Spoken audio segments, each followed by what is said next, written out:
Total valid vote 68,917. Rejected vote 411. Now, for Nana Epia Owusu Efiye, she polled 33,881. Erebna Obin polled 34,090. So I, Joseph Ni Kwatelai Kwoti, the returning officer of Abrikuma North constituency, do declare Erabna Abuya Obin, the NDC candidate, as the MP elects for Abrikuma North constituency.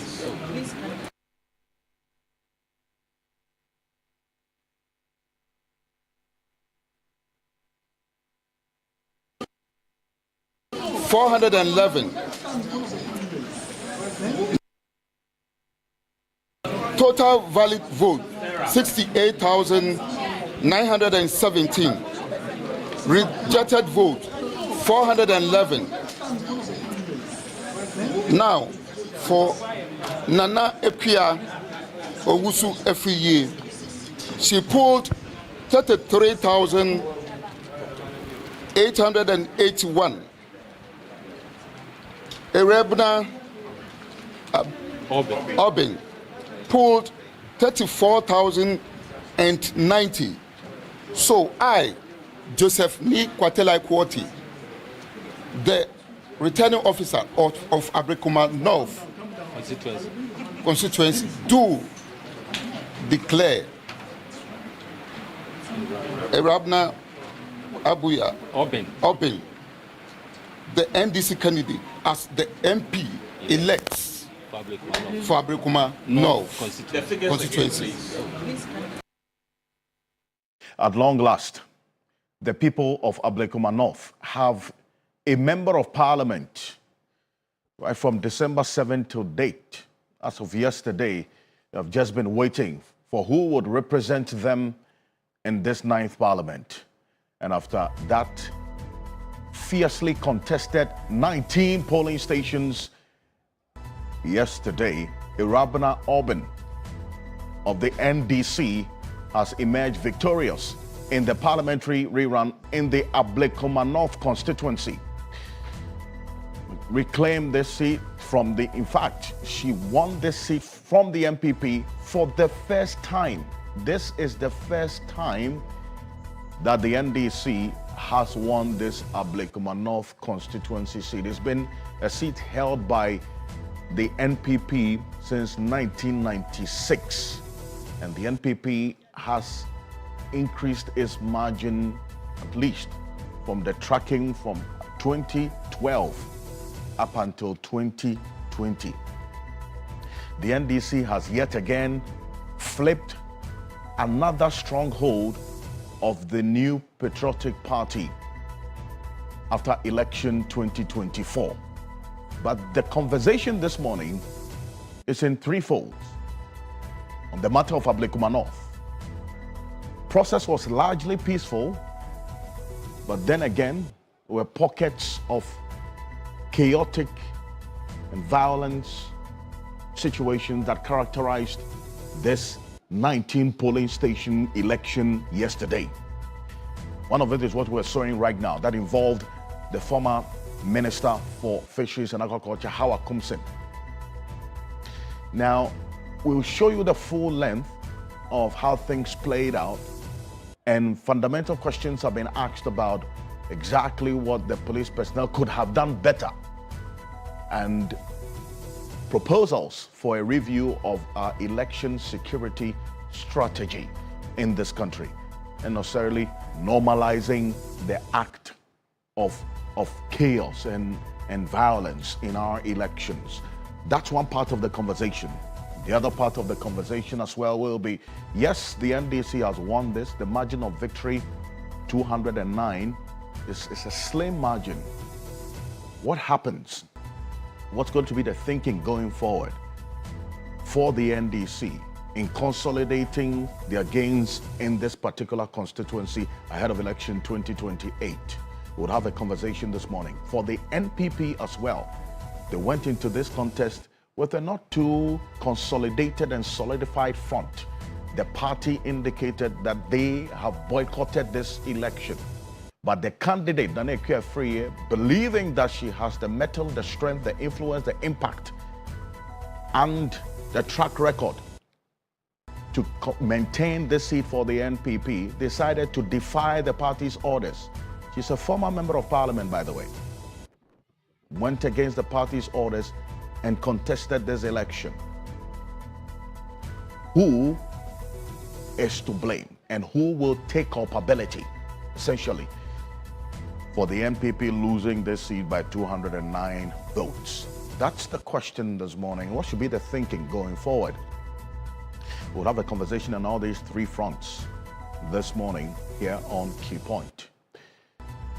On the back of this, here on Key Point, we remain your election command center, and already we've seen the new patriotic party lacing its boots to elect its flag bearer.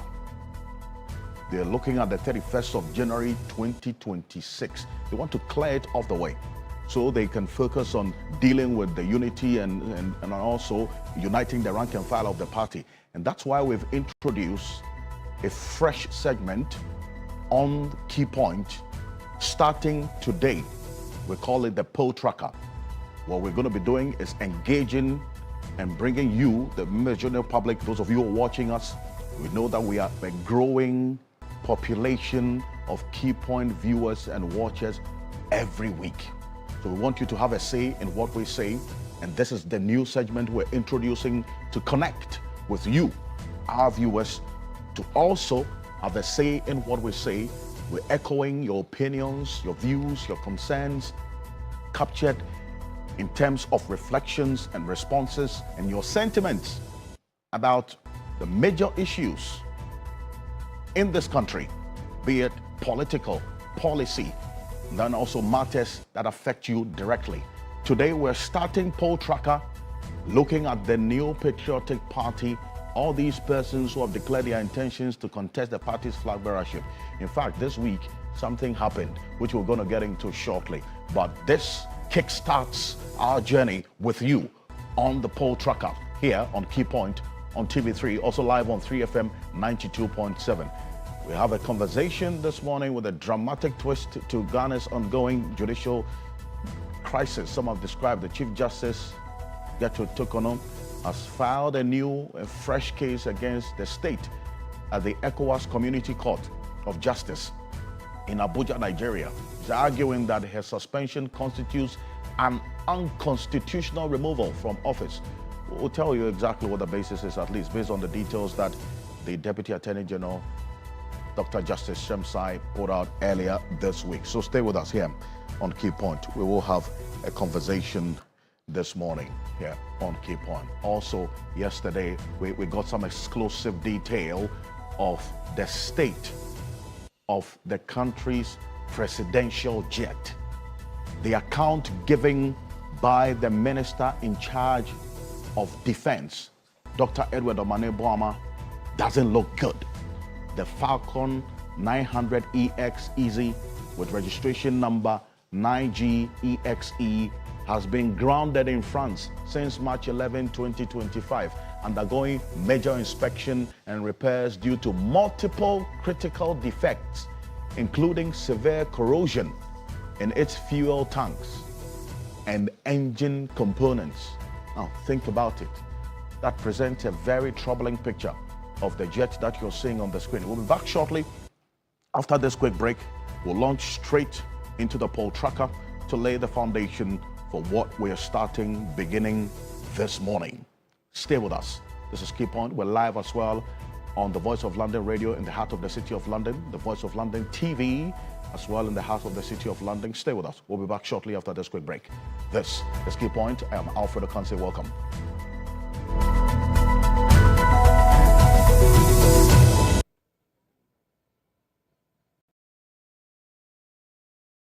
We've got you with an upgrade on us, plus the best entertainment. You're looking 10 over 10 minus.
And welcome back to Key Point here on TV3. We're live on 3FM 92.7, also on TV3 Ghana on Facebook and on DSTV channel 279. And we're all across the world on 3news.com, also on the Voice of London radio in the heart of the City of London and the Voice of London television. As I indicated to you, we're starting a journey this morning with you. And this is what we call the poll tracker. As you just saw, it's this fresh new segment here on the Key Point, and it's going to be a data-driven segment that interfaces with you, our viewers. On a weekly basis, we would engage you on issues of national concern, topical matters that connect with you, so you have a say in what we say here on Key Point. This poll tracker segment is going to be driven essentially by conversations that matter to you. This morning, we're starting this journey with the fundamental issue of the leadership of both the NDC and the MPP going into election 2028. It's clear the President, John Dramani Mahama, has less than 3.5 years as President of the Republic of Ghana. The NPP has already given a clear indication of what they intend to do. The date for the election of their flag bearer, they have proposed, the 31st of January 2026, the earliest the party has done to clear the way for them to deal with other matters that will come up after the election of the flag bearer. There's been some disagreements with that particular position. By end of week, we got to know, as of yesterday, that the party is putting measures in place to go to Congress by the end of the month to solidify this decision and the proposals that the National Executive Committee made some 7 weeks ago. This week, the chair of the committee that is planning this Delegates Congress, that's the Honorable Jose Wusu, indicated plans are far advanced to go ahead with the Congress. For the National Democratic Congress, NDC, nobody, in fact, they haven't started any indication of a conversation of who's going to lead the party after John Dramani Mahama. But we put up a few names just to gauge you, the public, your reaction to these names and how they resonate with you. Beyond just the NDC, these persons are going to contest elections as flag bearers, seeking your vote. So this is it. Follow me closely.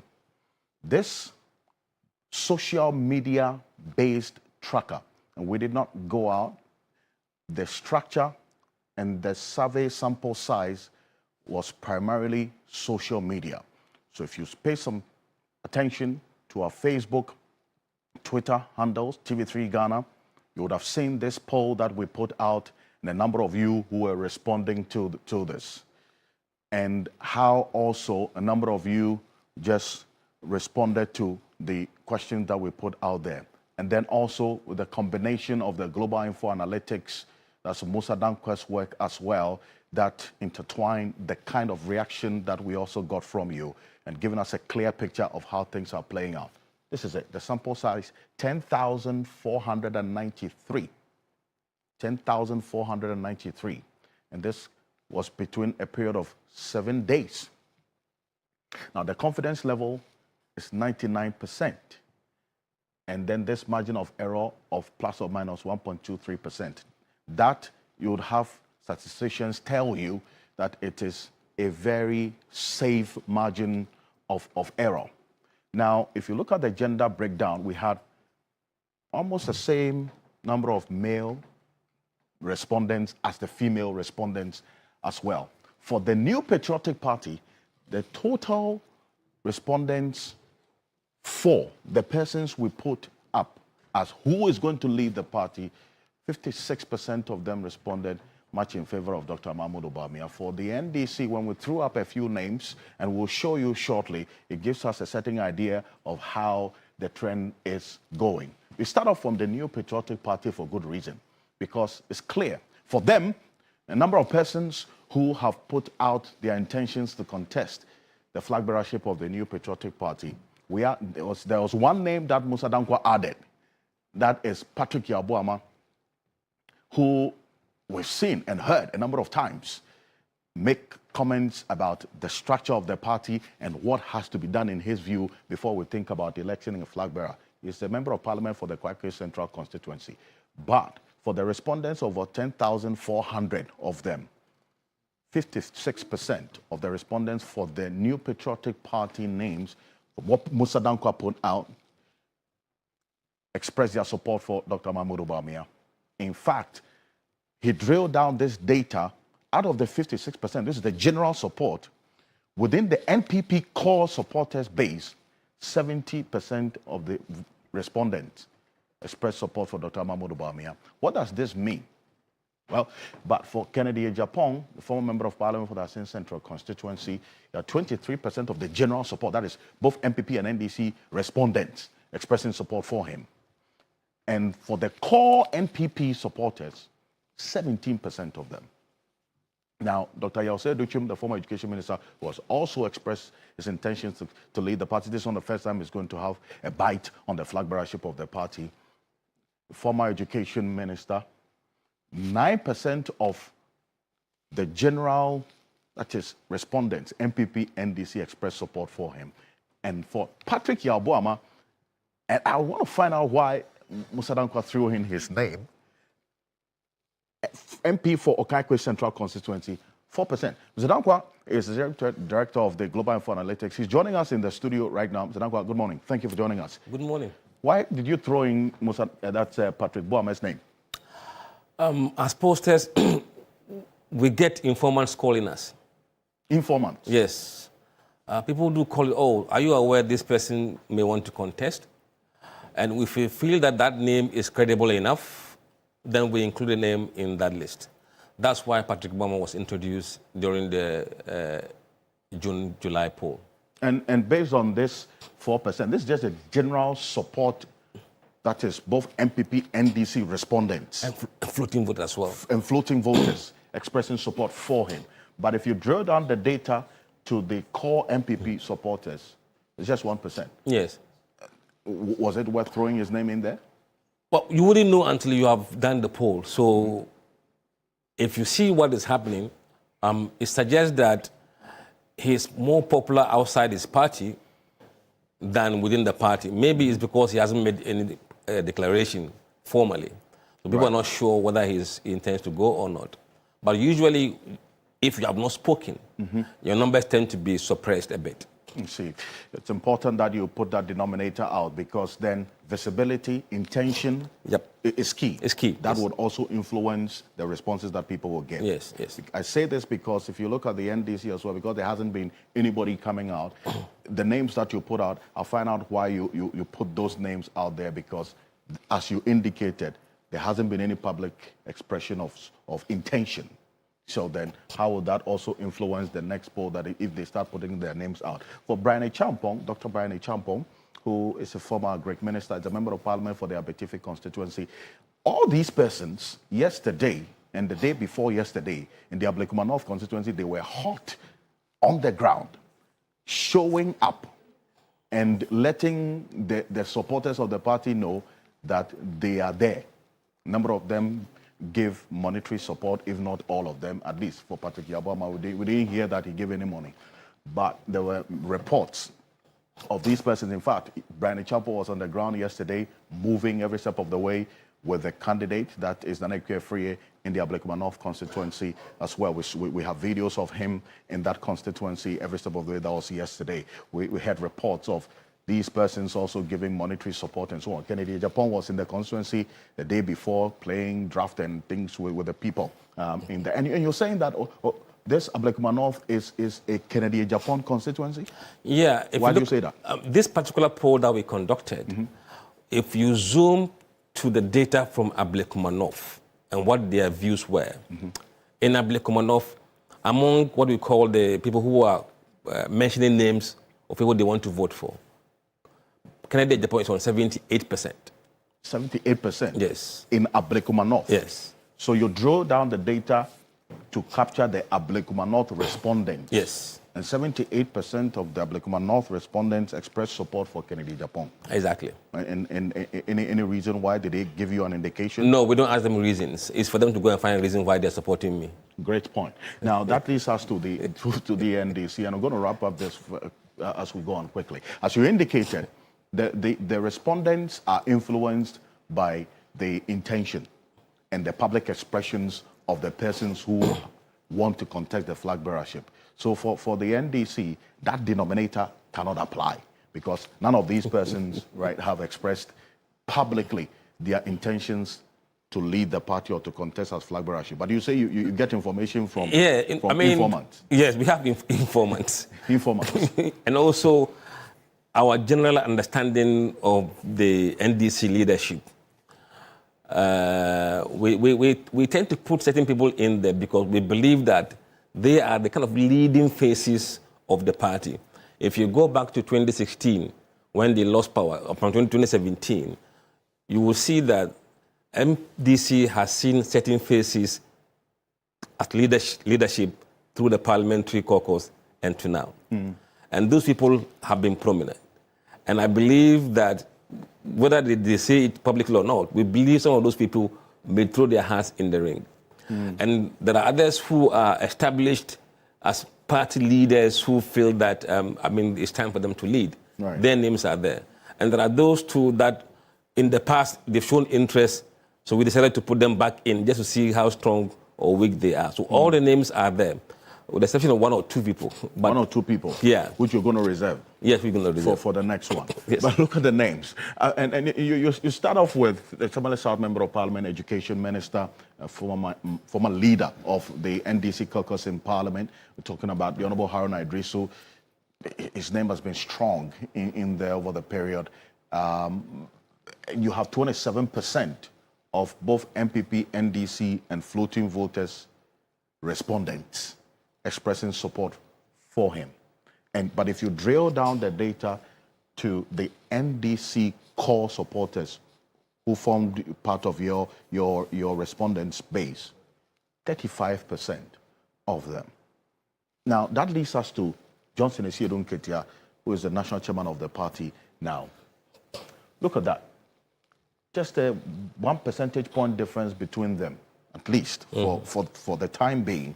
And these two, at least their names have come up strongly, including Julius Deborah as well, is the chief of staff, right? And for the many who are hearing and throwing his name in, I'm talking about Julius Deborah, you drill down the data to the NDC support base, and 15%. But then again, if you look at the general support of MPP, NDC floating voters, that's 11%. What does that say? Because it's a very interesting dynamic. In fact, if you look at the margin of error when you begin to drill down questions in a survey, you may realize that the gap between his national appeal and NDC base is not different.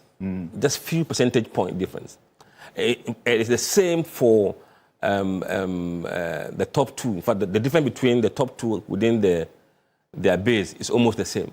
So it tells you that we're going to have a very keenly contested if they declare their intention for the NDC. I think the NDC one will be much more interesting initially, but I think in the end it will settle down quietly. It will settle down quietly. Yes. It's interesting because then, how the transition and the nature of the transition would play a key role. Absolutely. In whether or not the party will retain power in 2028. That's a key component, is it not? Look, I don't want to sit here and become a soothsayer into 2028, but at the moment, looking at the permutations and the scenario we are looking at, we don't see NDC losing 2028. You don't see NDC losing 2028? That I can say that today. At this initial... Yeah, yes.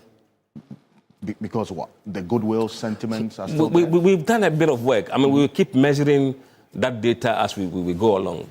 But if what we are seeing is what we're going to see down the line, it will be very tough for MPP in 2028. I see.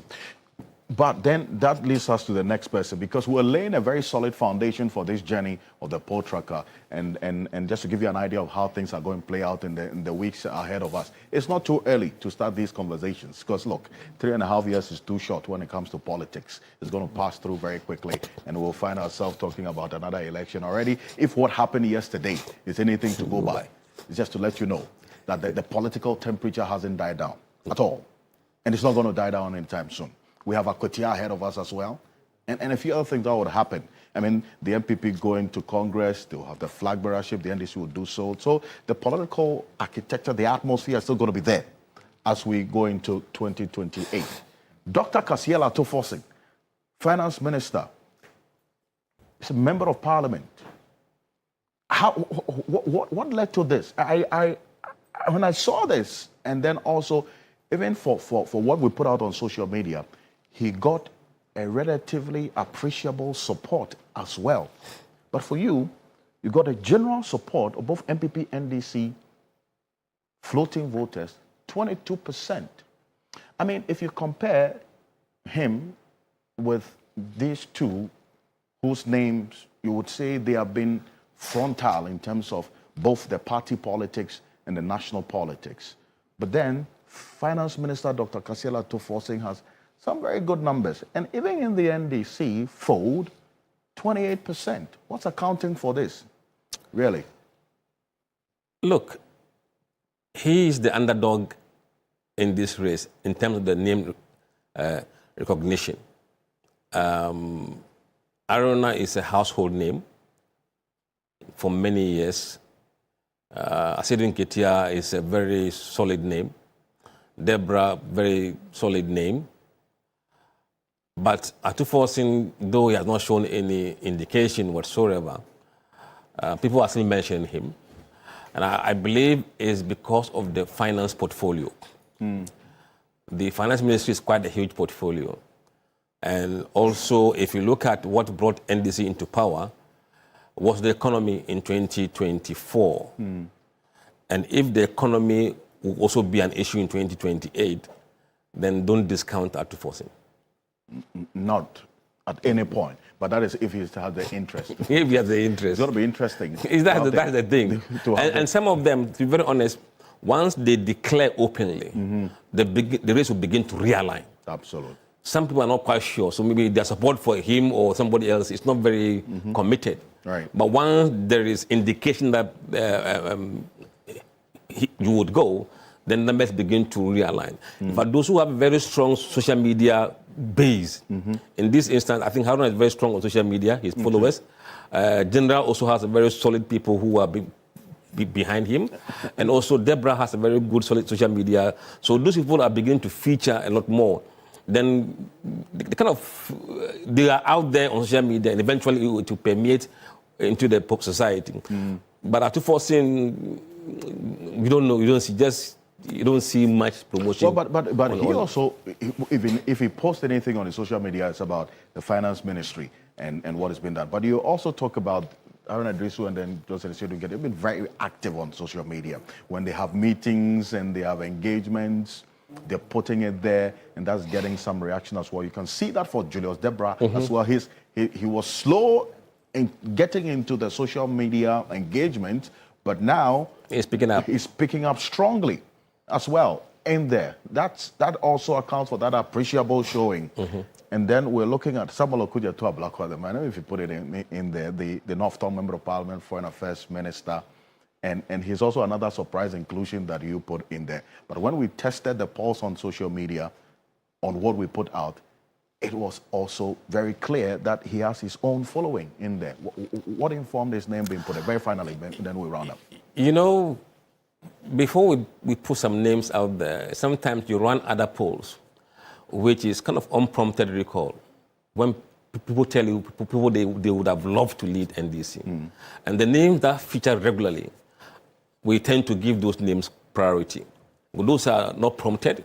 People willingly telling that, oh, I prefer this guy, I prefer that person. I think his work that he did in the oral may have put him on a certain pedestal in terms of his perception among the general voters. And that's why you see him featuring strongly as well. Good stuff. And Mr. Danko, appreciate you for this. And also given that basis for how things are going to play out. And if you're just joining us, this is a new addition to your favorite most watched television program on a Saturday morning. That's The Key Point. You have a say in what we say here on The Key Point. And let me just remind you that this is going to be a weekly feature. Every week we will come to you.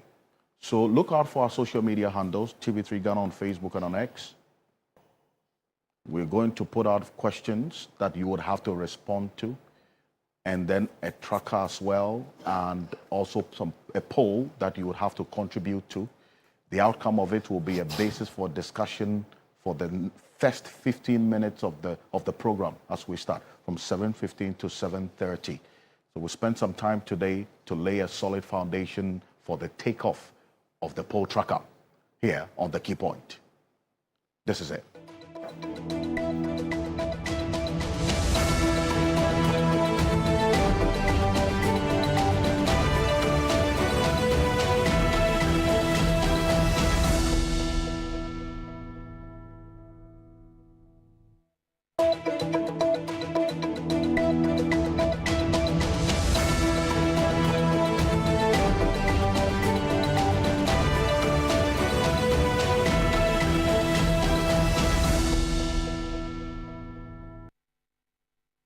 Welcome back. This is Key Point on TV3. We are live on 3FM 92.7.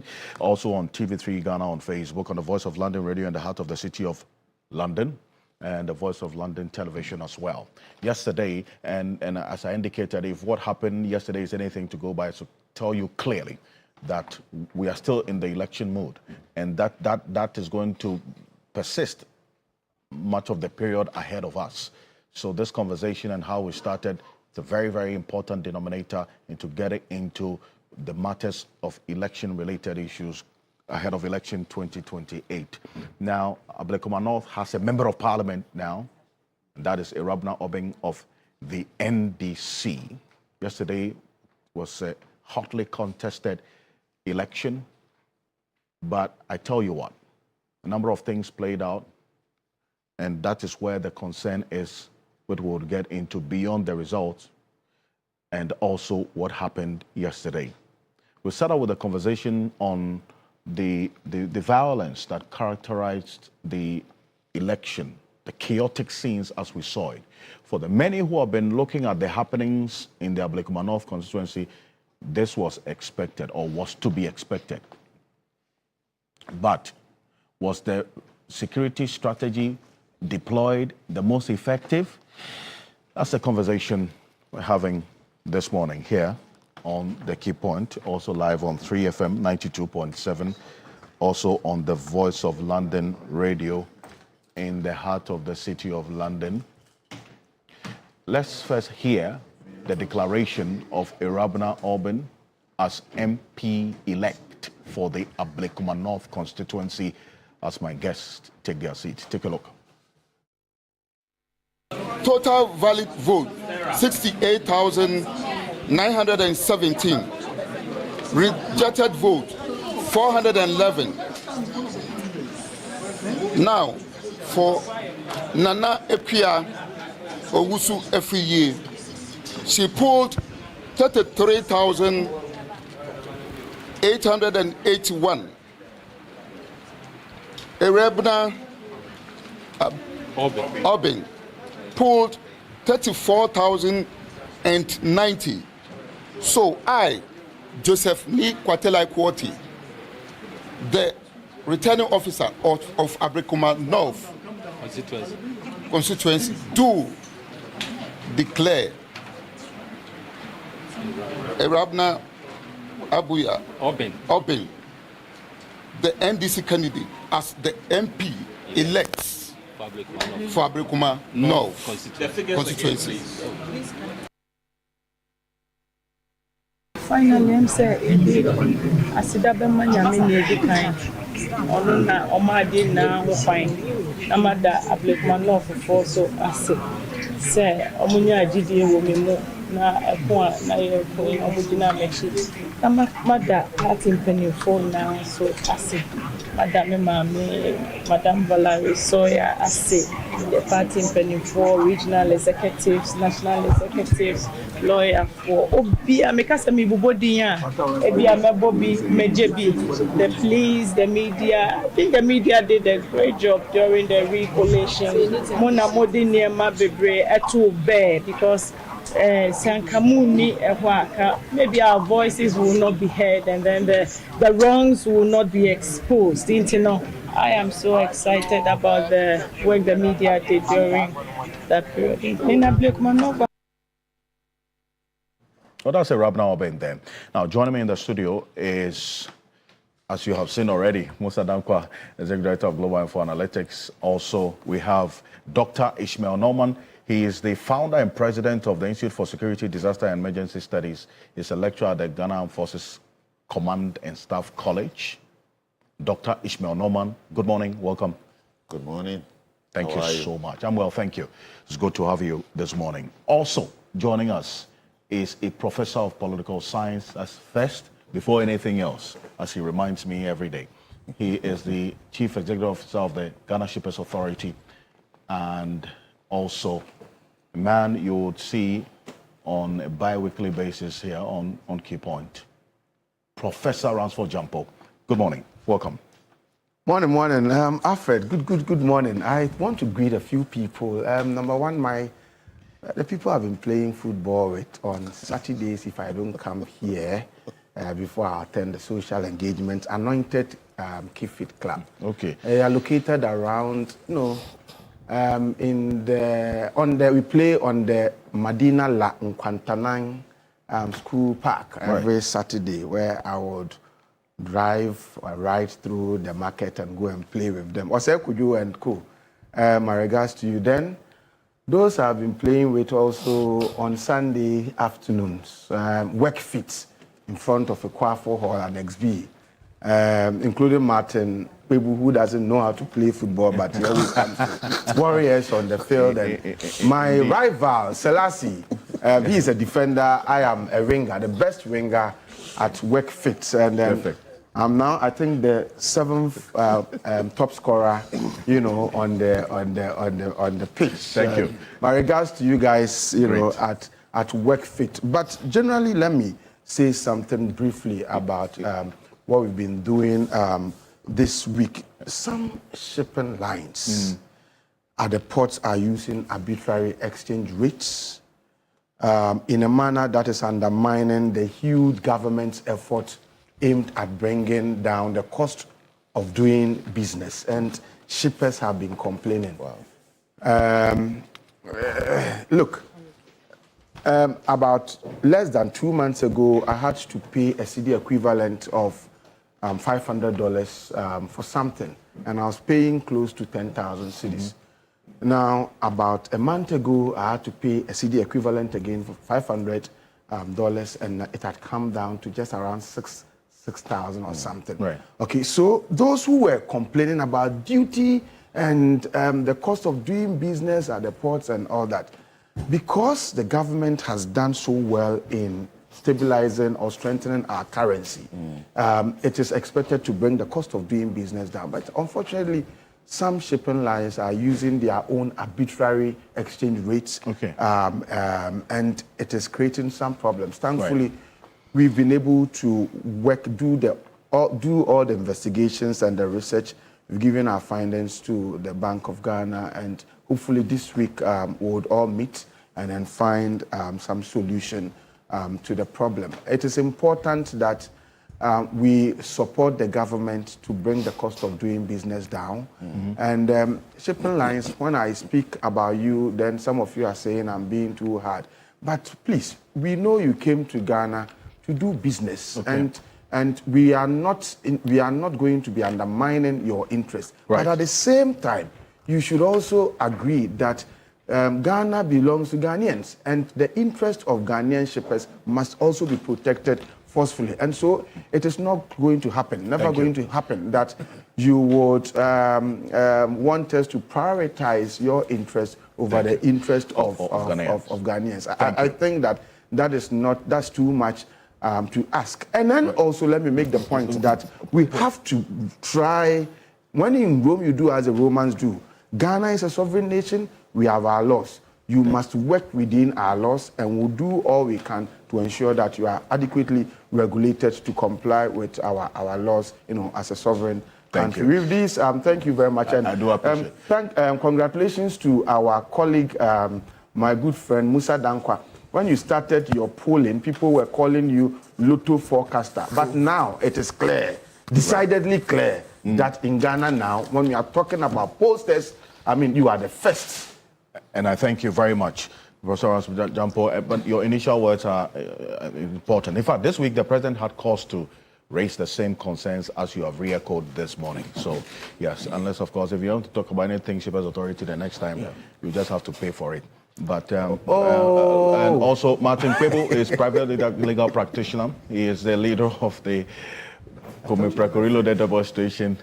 Good morning. Good morning, Mr. Ocansey. I know what you want to say. What is my benefit? My relevant, my benefit of contributing to this program. Bicycle one for so and one. Lawyer, please. I appreciate your time. Thank you so much for joining us. Yes. Quick. My rituals. Yes. So once again, we repeat the call for peace in Nkwanta, right? Yes, there is relative calm. But we need to continue the efforts to make sure that the conflict is really and absolutely resolved. Right. So that we don't continue to experience tensions in Nkwanta and its environs, right? Yes, please. So the government of Ghana, we are on bended knees. Finish it well, so that it doesn't recur. Appreciate it. Okay, and we ask citizens to also cooperate with the government. Important. So citizens in Nkwanta and environs, please cooperate with government. Let peace prevail. Indeed. Thank you.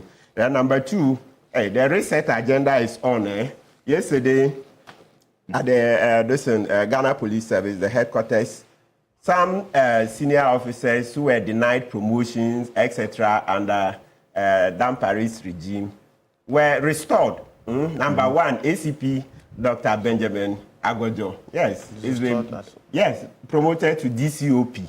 Agojo was called, then under the law, nothing prevents him from going back to work, while the court case was on. But he was not allowed to go back. We went to court to challenge it. Unfortunately, the judge said, even though there is no grounds, she would not grant, right? So Agojo was kept out of work. Eventually, he won the case. So you see such injustice. Right. So we are very grateful, IG Yowunu and the Police Council for doing the needful, for trying to, rehabilitate Agojo. You don't do that to a citizen, destroy his whole life, especially in view of the fact that Attorney General then, Godfrey Dame, openly told us that he just added Agojo's name to make the coup plotters case a credible one. You just add somebody's name, right? When you've assessed very unethical conduct. You see how eventually the Jakpa tape caught him. It was a long time coming, but eventually caught him. That's such unethical conduct. You take a man, you just destroy him, add him to coup plotters case. So thank you, IG Yowunu and the Police Council for doing, the Vice President, right? They are all on the Police Council. Thank you very much. Other officers who were restored. So that's the reset agenda. Very good that we sack those villains, that we sack them out of government. Yeah, so I see Adeyo Ajiman Bedu the second, Domahini. Good morning. More fire, Domahini.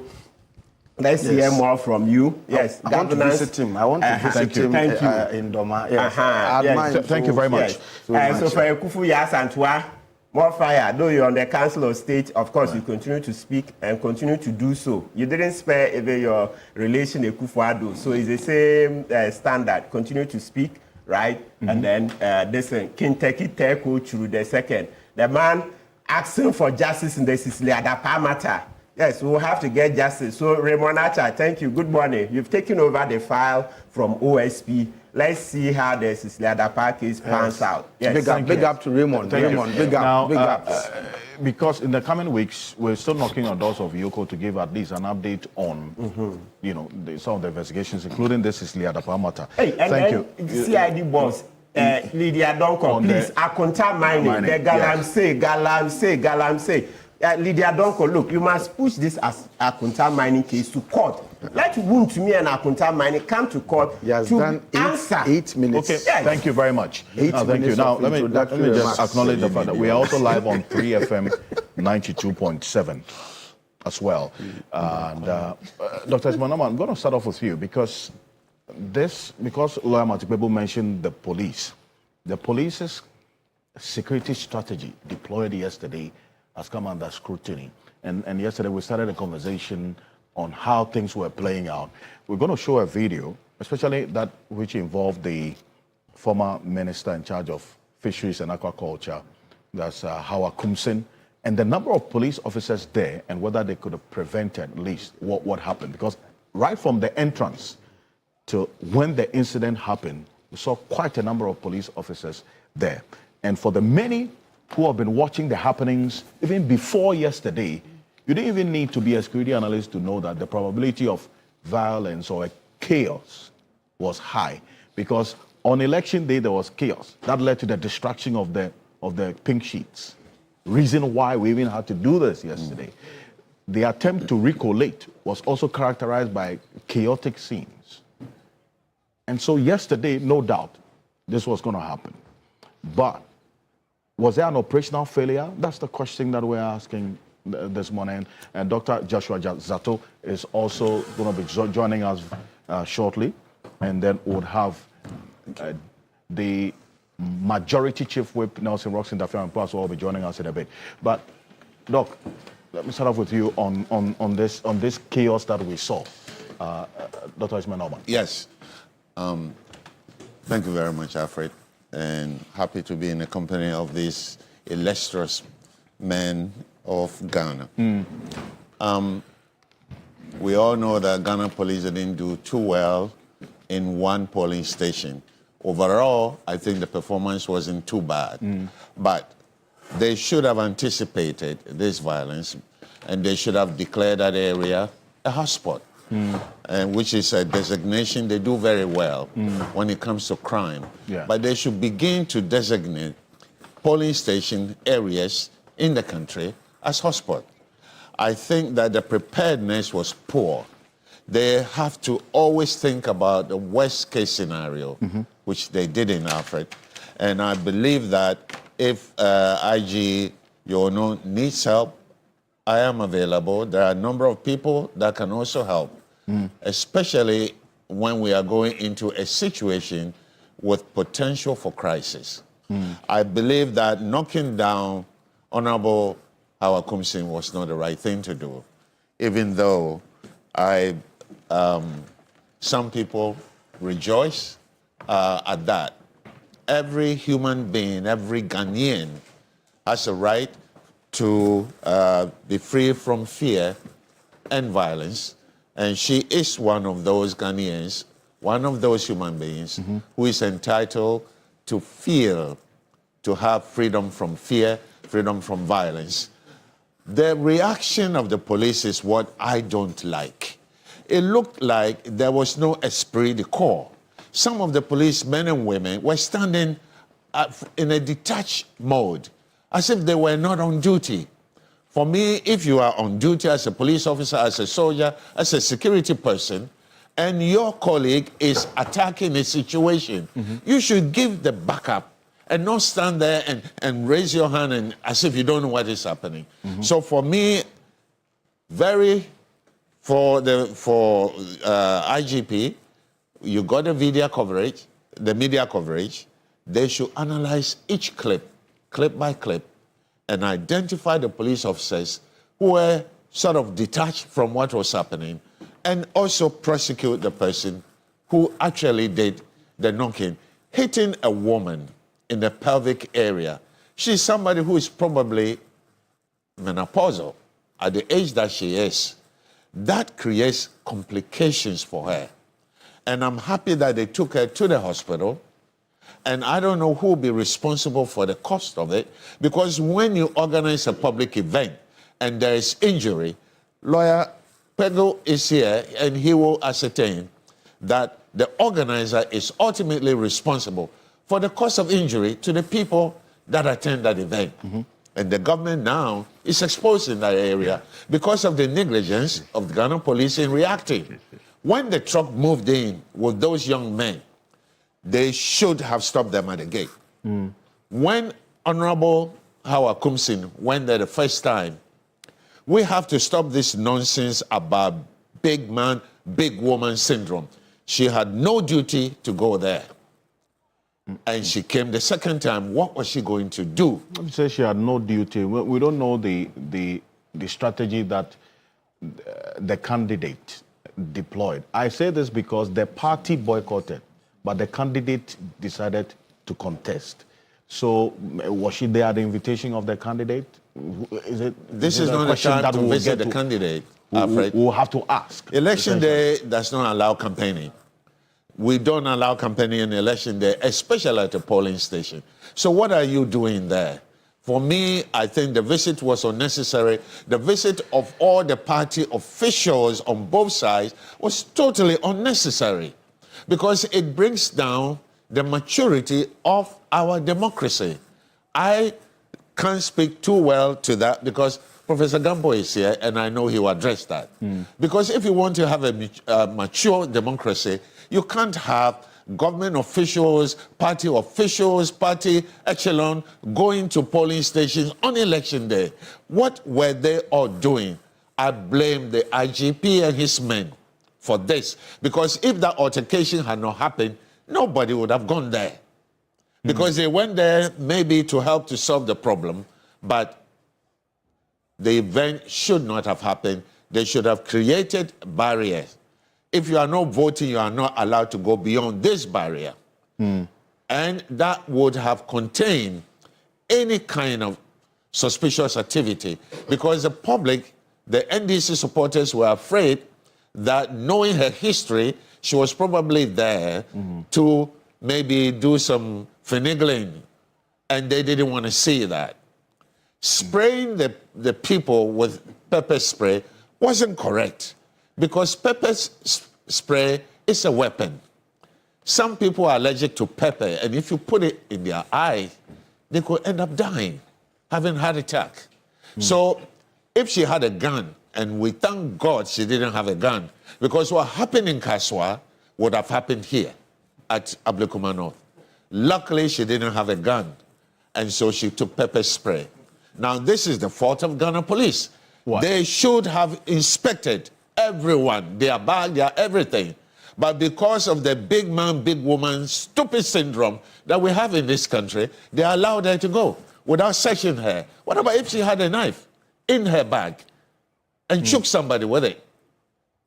We have to go beyond that big man, big woman syndrome and treat everybody as equal before the law and before the people so that we don't allow excesses like this to happen to our democracy. If you look at this video, and let's put the video on the screen. Let's go back. Let's rewind this video. It gives us an idea. Right from the entrance, look at that. And the people just forced their way in with the number of policemen at the entrance. What?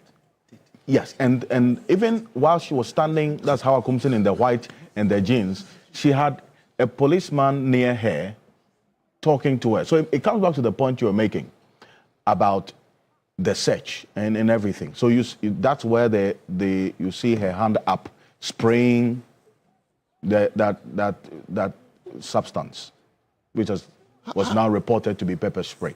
Yes. And that got to this reaction. How do you treat a former member of parliament like that? It's not correct at all. Let us, whether they are in parliament or out of parliament, give them the respect they deserve. For the police to even allow her to be pushed down, it shows that the police don't have that physical strength to resist this kind of encroachment. How many young men were there? And you could say that the young men seem to have control of the situation. I respect and I admire IG Yohano very much. And earlier yesterday in the morning, I had praised him for the work he was doing. And I believe that they didn't think of worst case scenario. In every situation, even when you go to a party, a wedding, think about a worst case scenario. even in church, even in the mosque, because harm can come to you at the moment you think you're having the best time. So for me, going forward, they have to do better work, better homework, and the intelligence doesn't seem to be working. All of them, there should have been plainclothes policemen and women so that the public would not identify them so quickly. And that will enhance their strength and their intelligence gathering at places like that. These are basic security safety measures they didn't take. An action begets a reaction.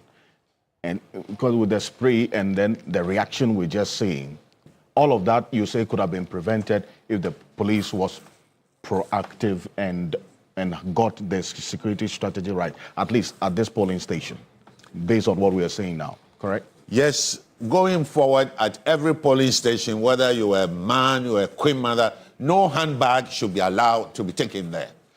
Well, no briefcase should be allowed to be taken there in a polling station. Everybody should go empty with their hands. All we need is your thumb. We don't need anything more. Your handbag is not allowed. The police should insist on this, whether she's the queen mother or the biggest town in the country, they shouldn't. Whether she's MP, Speaker of Parliament, whoever the person is, no handbag should be allowed. No briefcase, no side bag should be allowed. So that you can see. And if situations like that, critical election times like that, we could have had a scanning machine. Because if somebody put a knife and hide them in their socks, you wouldn't see it. And before you know it, somebody is being choked with it. There are different angles of this video we are showing. So we're going to put the different angles on the screen. Also, the close-up shots as well. And then there was another incident that involved the deputy national organizer of the NPP as well. We'll show that in a bit. But I see that, okay, let me acknowledge the presence of Nelson Roxon Dafian. Thank you for joining us. He's the majority chief whip of this 9th Parliament, the South Day Member of Parliament. Thank you. Good morning. Good morning. Great. Right. Good morning. Right. Thank you for joining us. Thank you. General. I didn't know that. Okay. Great. 2029. Let's stay the focus. And then let me good morning to my former senior and ex-senior. Since getting into executive, he has forsaken and abandoned me. I can't do that. But Martin hasn't. Thank you very much. Thank you. Take me to your hometown. Right. Thank you very much, gentlemen. Okay, so let me also indicate that Professor, that's a bigger pardon, Dr. Joshua Zato just notified my producer of an emergency situation, but he's going to be joining us virtually.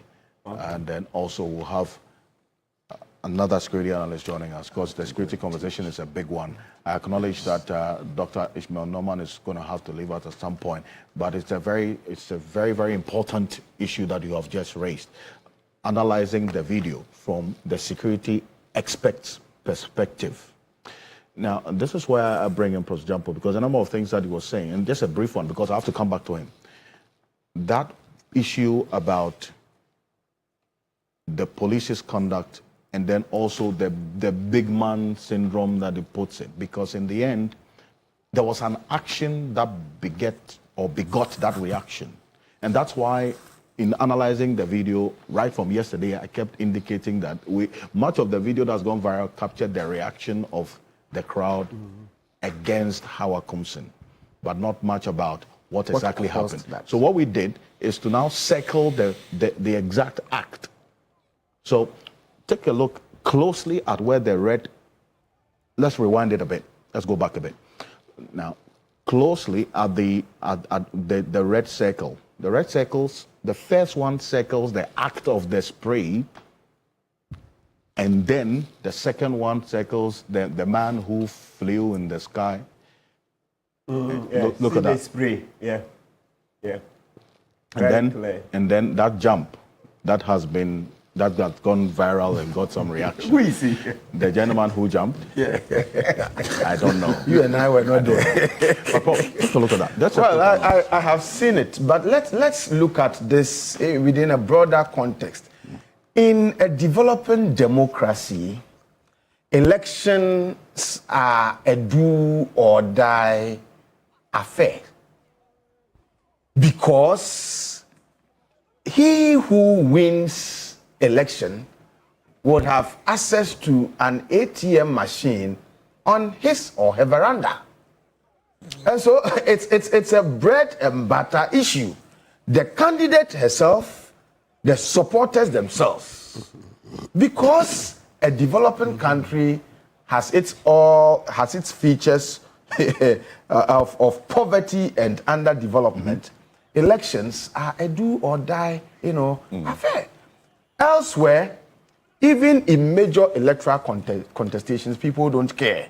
They will go about their normal work, and then elections will go on. But here, everybody is thinking about what you are likely to gain from the outcome of the election. So it's always a do or die battle. And there is always the possibility of such do or die battles degenerating into chaos and violence. Now, in fledgling democracies, if you want to forestall or if you want to minimize some of these occurrences, you do not allow them to go unpunished. You don't fund impunity by allowing them to go unpunished. Now, there's been several in the lead up to during the 2016 16 election, certain things happened.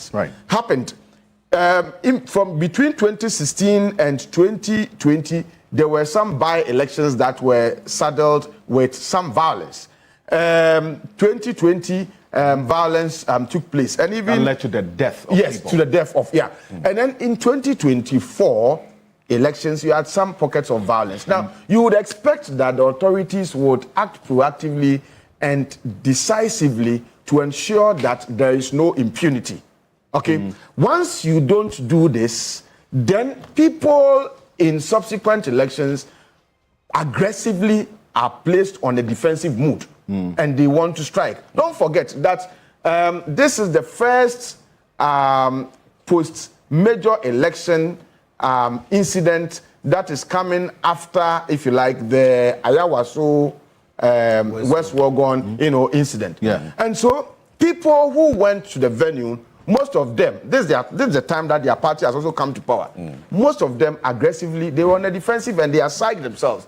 And I was saddened, I was worried that those who allowed Hawa Kumsin to go there, I think politically they miscalculated. You see, this is a woman who has a past, a certain past, of having either herself directly perpetrated electoral violence or having had her followers done some of these things that had led to lives being lost.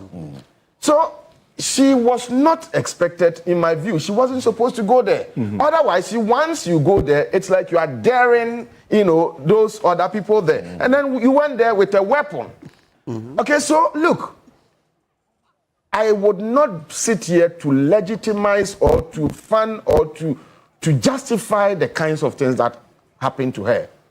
I'm saying that so many things have happened in the past. And these things have created a certain culture of impunity. That during elections, during by-elections, you can do some of these things and nothing will happen to you. It's because we never address them, fully. Now, so the anger of those who did these things can be understandable. But my appeal to them is that in fledgling democracies, if you have wise people and discerning people also residing in those fledgling democracies, then what we want to say is that two wrongs can never make a right. Two wrongs can never make a right. So let us all as a nation come together to have a certain elite consensus about the kinds of things that undermine our democratic gains, and all of us, let us decide that as for these things, we cannot do. As for these things, we will not do.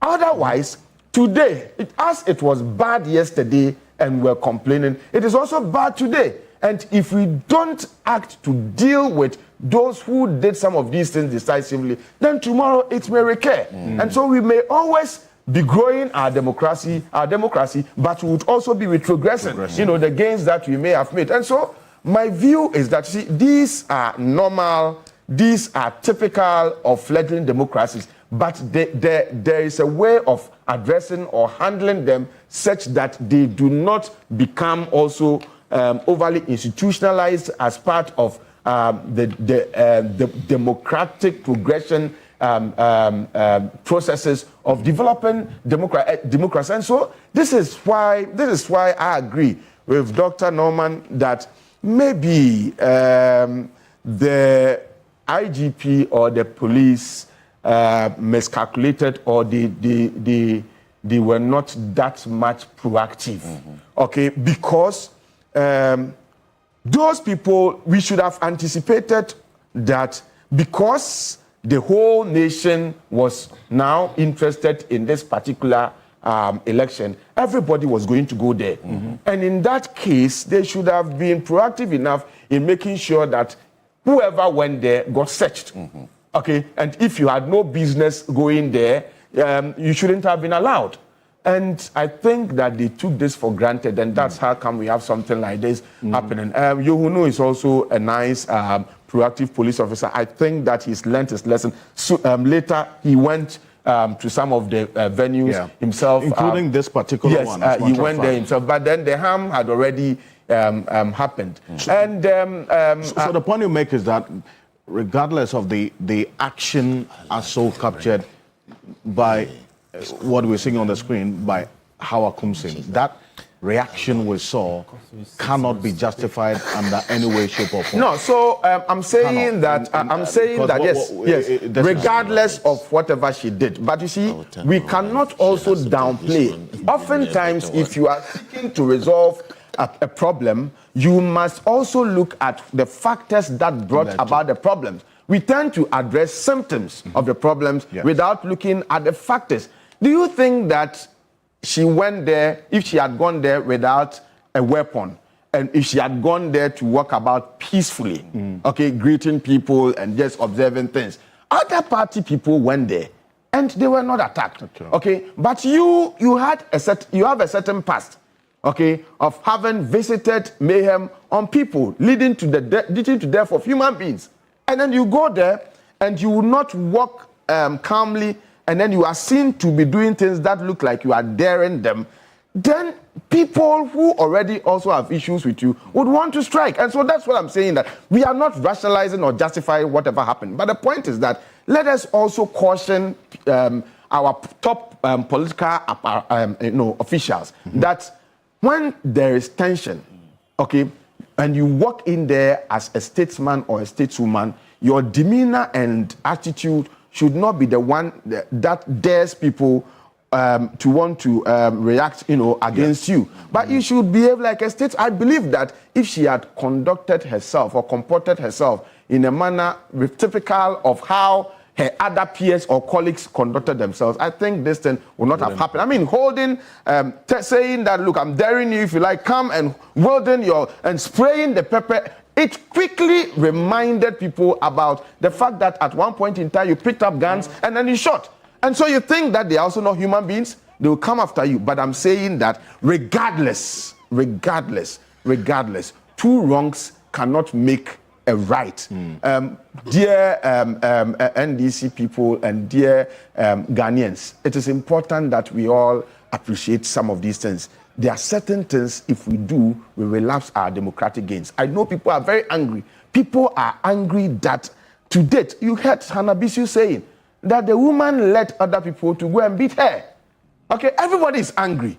Okay, but the point is that... And now for your arrest. You see, people are angry. But the point is that we cannot take the laws into our own hands because we are angry. Otherwise, we'll be perpetuating this bad cycle and it will not help our democracy. And so let us use the opportunity that we have to right what was wrong yesterday and move on as a nation. And NDC, congratulations to them for this victory. Now they have 2/3 majority to be able to.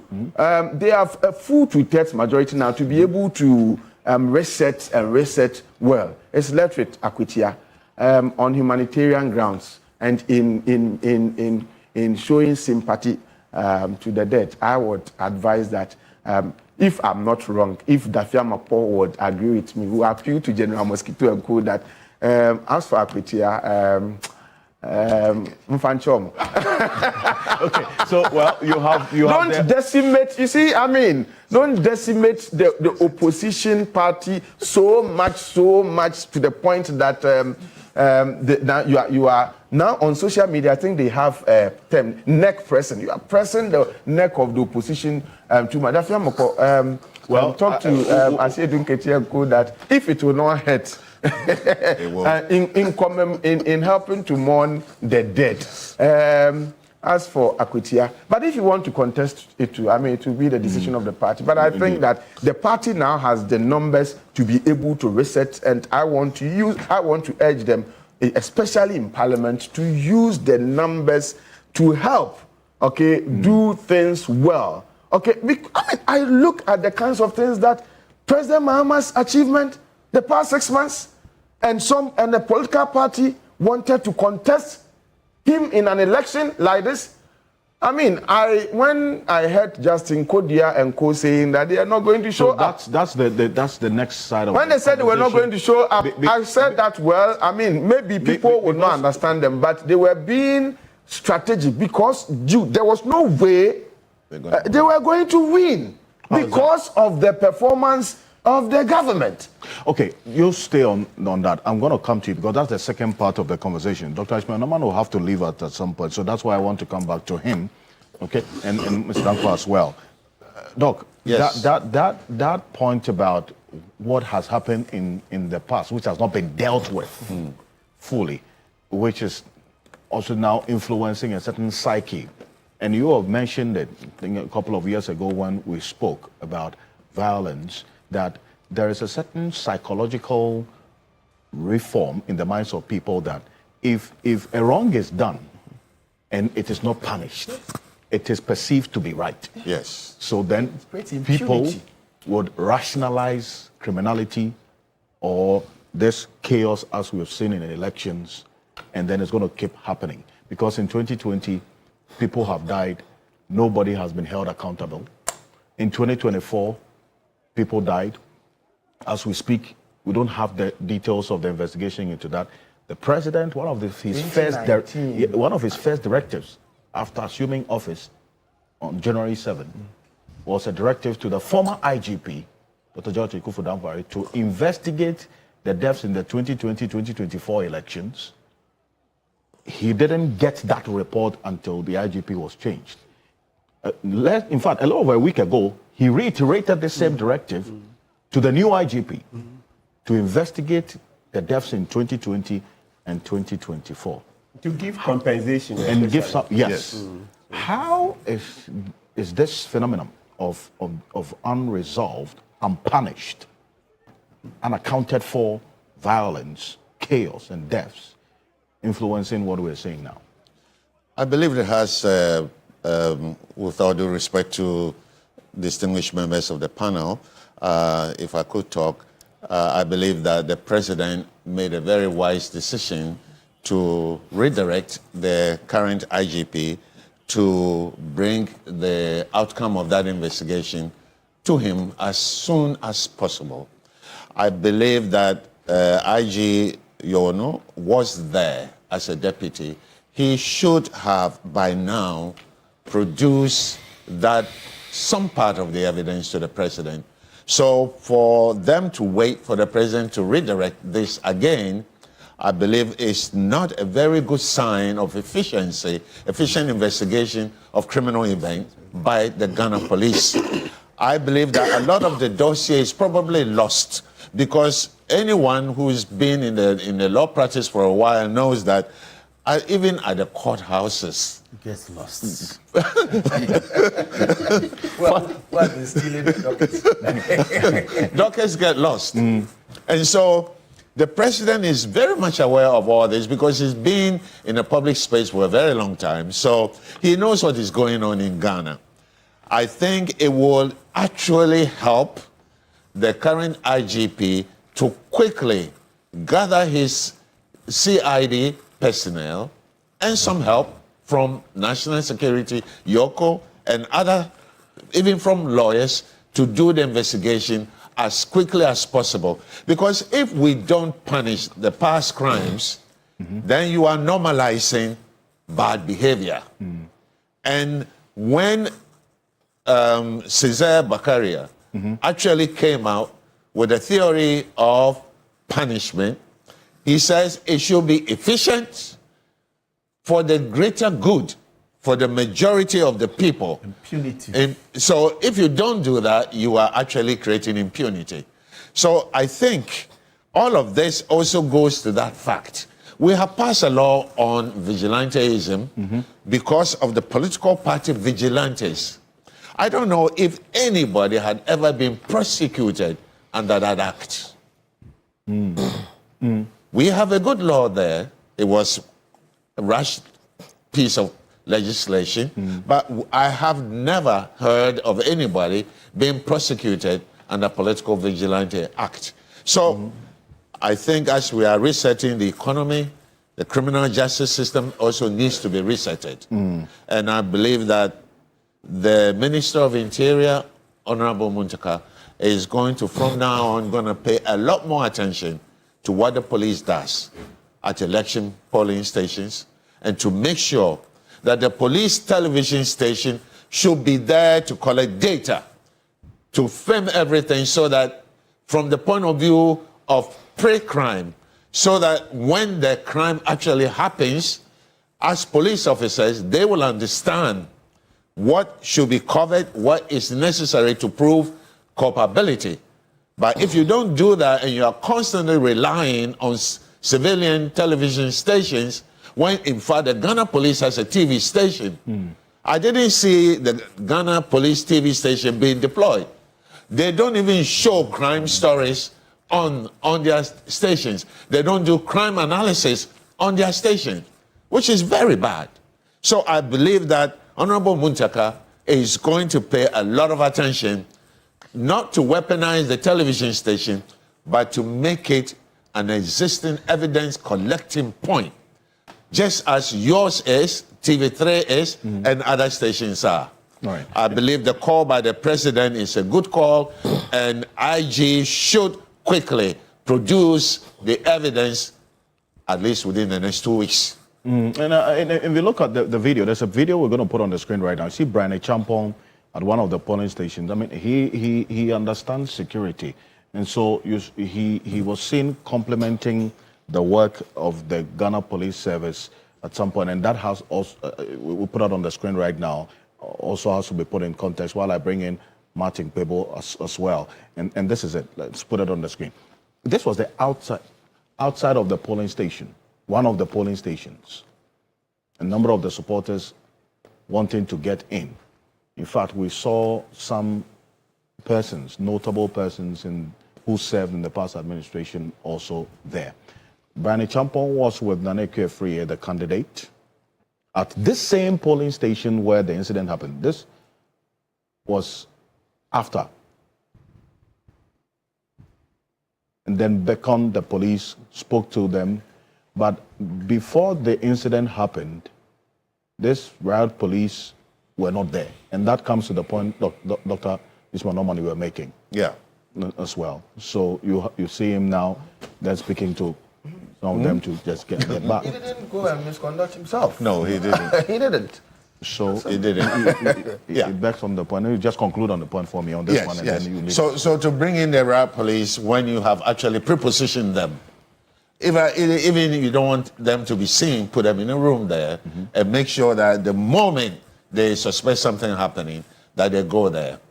I believe we should begin to use cameras at our polling stations. The EC should invest in that, so that CCTV camera will capture everything that's going on there.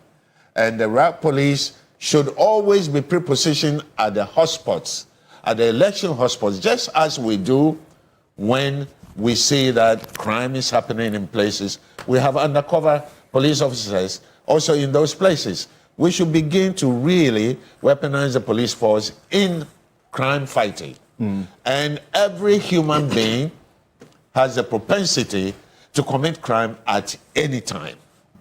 And so if you presume that, oh, Ghanaians are there, the event is happening at a church ground, your presumption is wrong. Next time, this is not going to happen. As Professor Gampo said, he has learned his lesson. The IGP. Right. Thank you very much. People, this is why I bring you in, Counsel.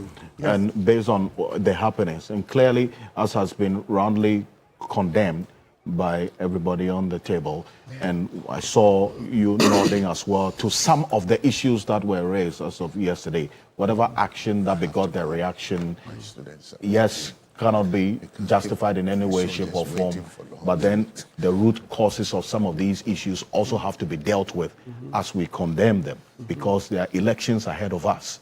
And if this is not dealt with decisively, the probability of it recurring is very high. How should be the thinking going forward? Quick one. Yeah, so you see, yesterday, I'm not equalizing anything, but I mean, truth also be told. The moment I saw this, then my mind went back to Ayawaso West Wagon. The report is there, gathering dust. Those who were supposed to be paid compensation, not all of them were paid. I remember the last time, even when JM was in opposition, he had to support some of the victims. He visited them. Thank you. Visited them, etc. Attorney General Godfrey Damier and Kufuado, etc., Finance Minister, they didn't do the needful. At least for a long time, the last time that matter was in the news. Double, etc., were to be prosecuted. Nothing happened. So as soon as I saw it, I said, you see? That's the impunity we've been talking about. We beat this report several times here. That, look, do the needful. Do the needful. Do the prosecutions. Government said no. Ekufuado, cheerleader, giving this hoodlum sucker, giving hoodlum sucker. So that is what has come back to haunt us. Because you think the ones who caused this violence, even though this one you can see clearly that it was Howard Kumsin who first sprayed them, you think they would allow themselves to be prosecuted? No. So if we want justice in this matter, please pick up the Ayawaso West Wagon Commission report. Start from that place. Start from Ayawaso West Wagon. If you don't, this one can't go to court. It won't happen. Because then it's like, are some people more citizens than others? Are some people more citizens than others? So if you want justice, please pick up the Ayawaso West Wagon Commission report. Do justice to it. And so you can do the two at the same time, I don't mind. But you can never have an impartial and comprehensive discussion of this matter without going into the Ayawaso West Wagon by-election commission. So report. that it doesn't sound as though you are rationalizing I this. am not, but Good. we have to be very clear. No in matter, dealing with the we are past tired to of deal with the that present. People would say in that dealing it's with the past, equalization. so I've that we said deal it with the very past clear. and deal with Now the present. Start from that Yes. place. Start. You start from 1 to go to 2. Right. If you don't deal with that one, you can't deal with this. Whoever doesn't agree and thinks that you can just go and deal with this people and leave that one, then the person is also wrong. I mean, every time we just get, cowed by an argument that people will think you are rationalizing. Sometimes you have to rationalize to get justice. I mean, come on, we get tired of this. So for as long as the Ayawaso West Wagon outcome of that white paper and the recommendations in there have not been executed, you want that revisited alongside what happened yesterday as well? Absolutely. So they should go simultaneously. They are together. That should be the case. Yes, if you if you don't bring that one up, please forget it. This one will go nowhere. If you don't bring Ayawaso West Wagon Commission report here and do what has to be done in there, this one will go nowhere. I mean, let's not kid ourselves. We can't say because it's TV that we are playing ostrich. I mean, what do you think is going to happen? That's why I say, are some people more citizens than others? We are all citizens. Of course, there are exceptions, but what I'm saying is that the exceptions don't apply in this particular case. Who are the exceptional citizens? I'm not even Exceptional citizens. Dr. Ayede and Dr. Sremsai, yes, pick up the after all, crime has no expiry date. Some judges still here, right? We all know the things that happen.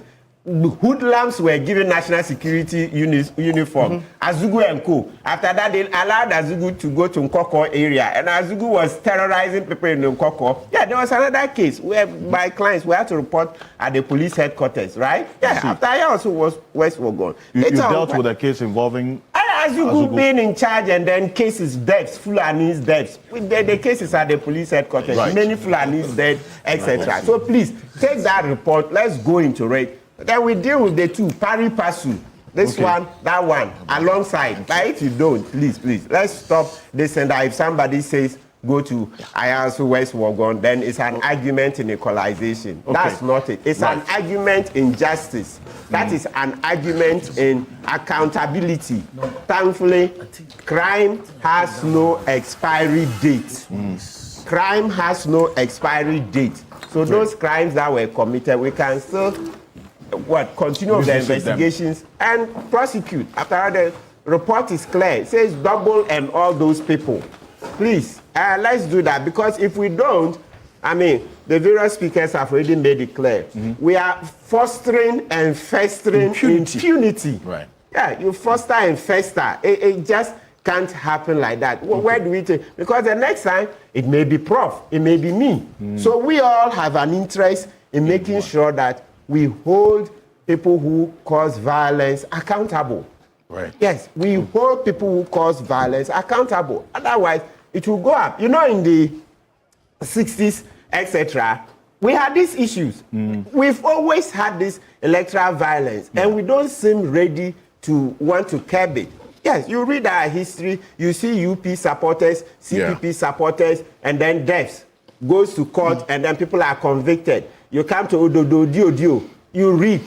I mean, I've read some of those law reports. You see violence, violence. Yeah, until 2024, we didn't see. Yes, but I'm saying that in the 60s, there were. So we've always had this electoral violence. Some people don't know. It didn't start in 92. No. It didn't start in 92. So it's been there from the 50s onwards, right? Even the throwing of the bombs to kill Kwame Nkrumah, all those things. And we know those who perpetrated those things. They were convicted, right?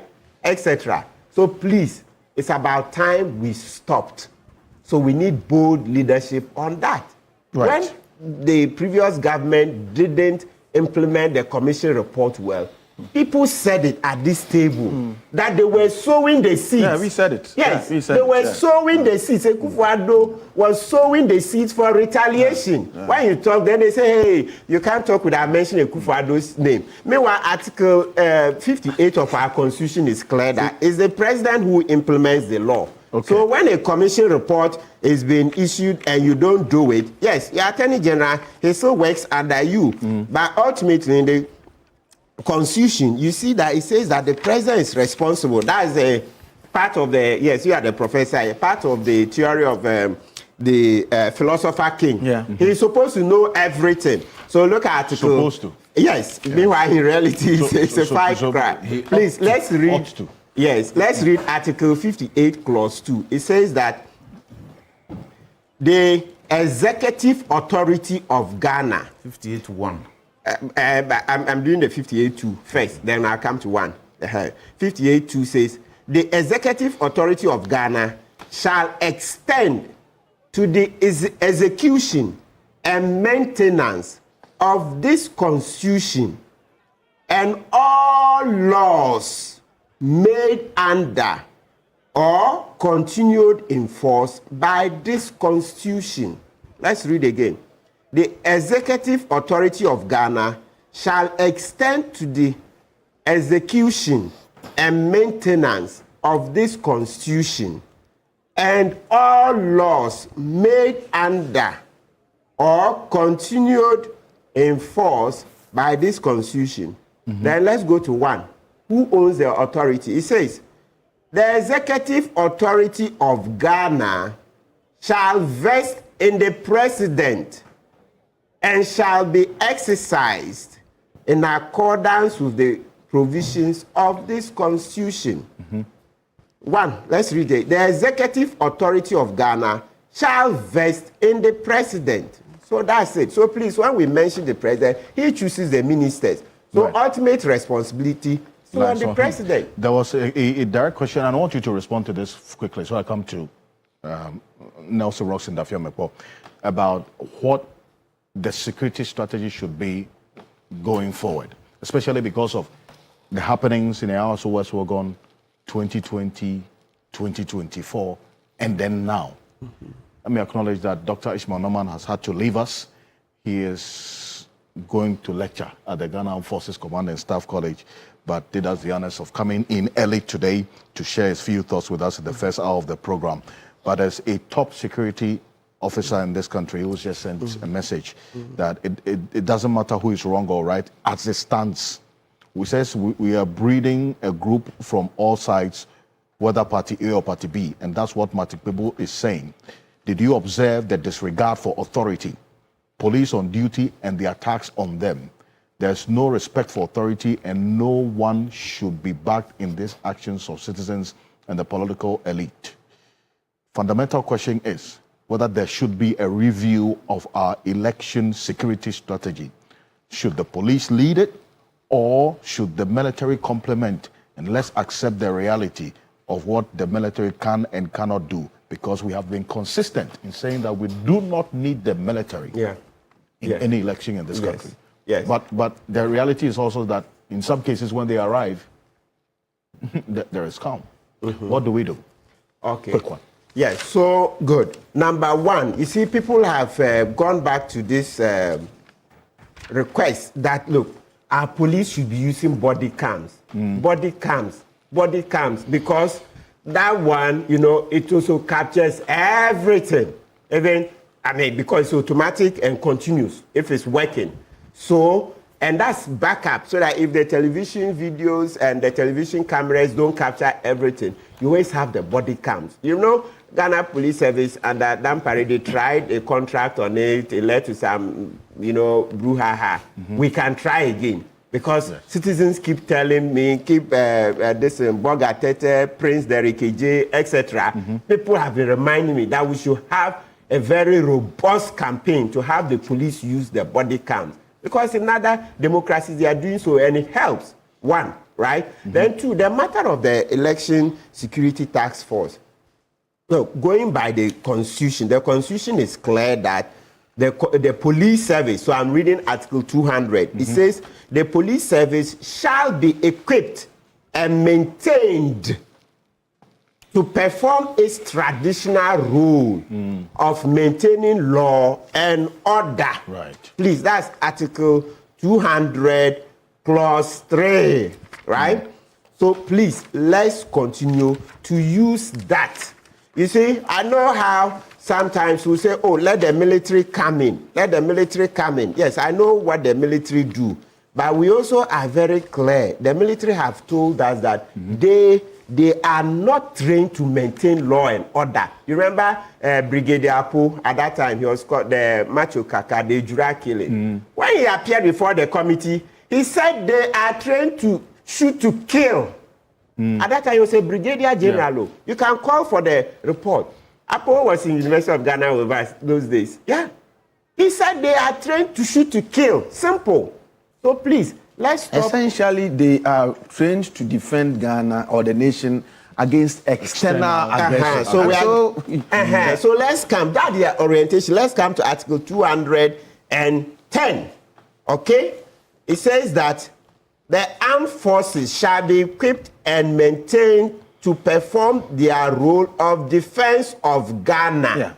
You see, so they are defending Ghana, as Prof said, against external aggression. Then they add, as well as such other functions for the development of Ghana, as the president may determine. So we want 48 engineers regiment, the roads, the feeder roads, the other things. Yeah, they are fine engineers, etc. But as for law and order, please, let's continue to maintain our police. Let's equip them. It says equip them. The Constitution didn't say police should just maintain law. It says shall be equipped. So if you don't equip police for law enforcement duties, they will not be able to perform well. But, They would not be able to perform well. Let me help him. I mean, so, but Martin, I don't think that this particular incident was a matter of not equipping the police. I think that they did not do their calculations well. So that's the plan. They didn't do their calculations well. Because they should have known that everybody, and if really Akwetia is going to be contested, this should be a lesson to them. Because the whole nation, if my appeal that the NDC considers the MPP and to give the seat to them, if this is not heeded and it is really going to be a contest, then the whole nation is going to be drifting towards Akwetia. And in that case, the police will have to be proactive to ensure that only those who are supposed to be there will go to certain inner perimeters of where the elections or the voting is taking place. So I think this one, they just failed to plan. Maybe they felt that it was just about 19 polling stations. But that's wrong. And that, bad planning. You see, let's go to there's a Jachi Questions constituency. No. Is it not? No. Enough. You see, people say, Okudra, no way in America. Dampare, I've bashed Dampare and bashed him, right? But when it comes to Asin Central by-election, he did the yeoman's job. So, I mean, we expected that at least the police would have looked at Ablekuma North as well. So, this one, I think, go back to the drawing table. We are lucky. So far, nobody died, but it's a blemish. I think we can do better. At least we all know how Dampare handled Asin North. Even the general elections. Yes. As for general elections, it's a very complex law. NDC prepared. So you make your NDC, they knew. I think that the vigilance. If they tell you the way they prepare for the election, that's how come. But I'm talking about the security. That's what. Security-wise, you ask that firm report. It's not everything they can say here. But when the NDC showed the snipers of how they prepared security-wise, Master, you ran away. You ran away. The way people were brought in, they were back at security. The election wasn't won just because Dampare. No.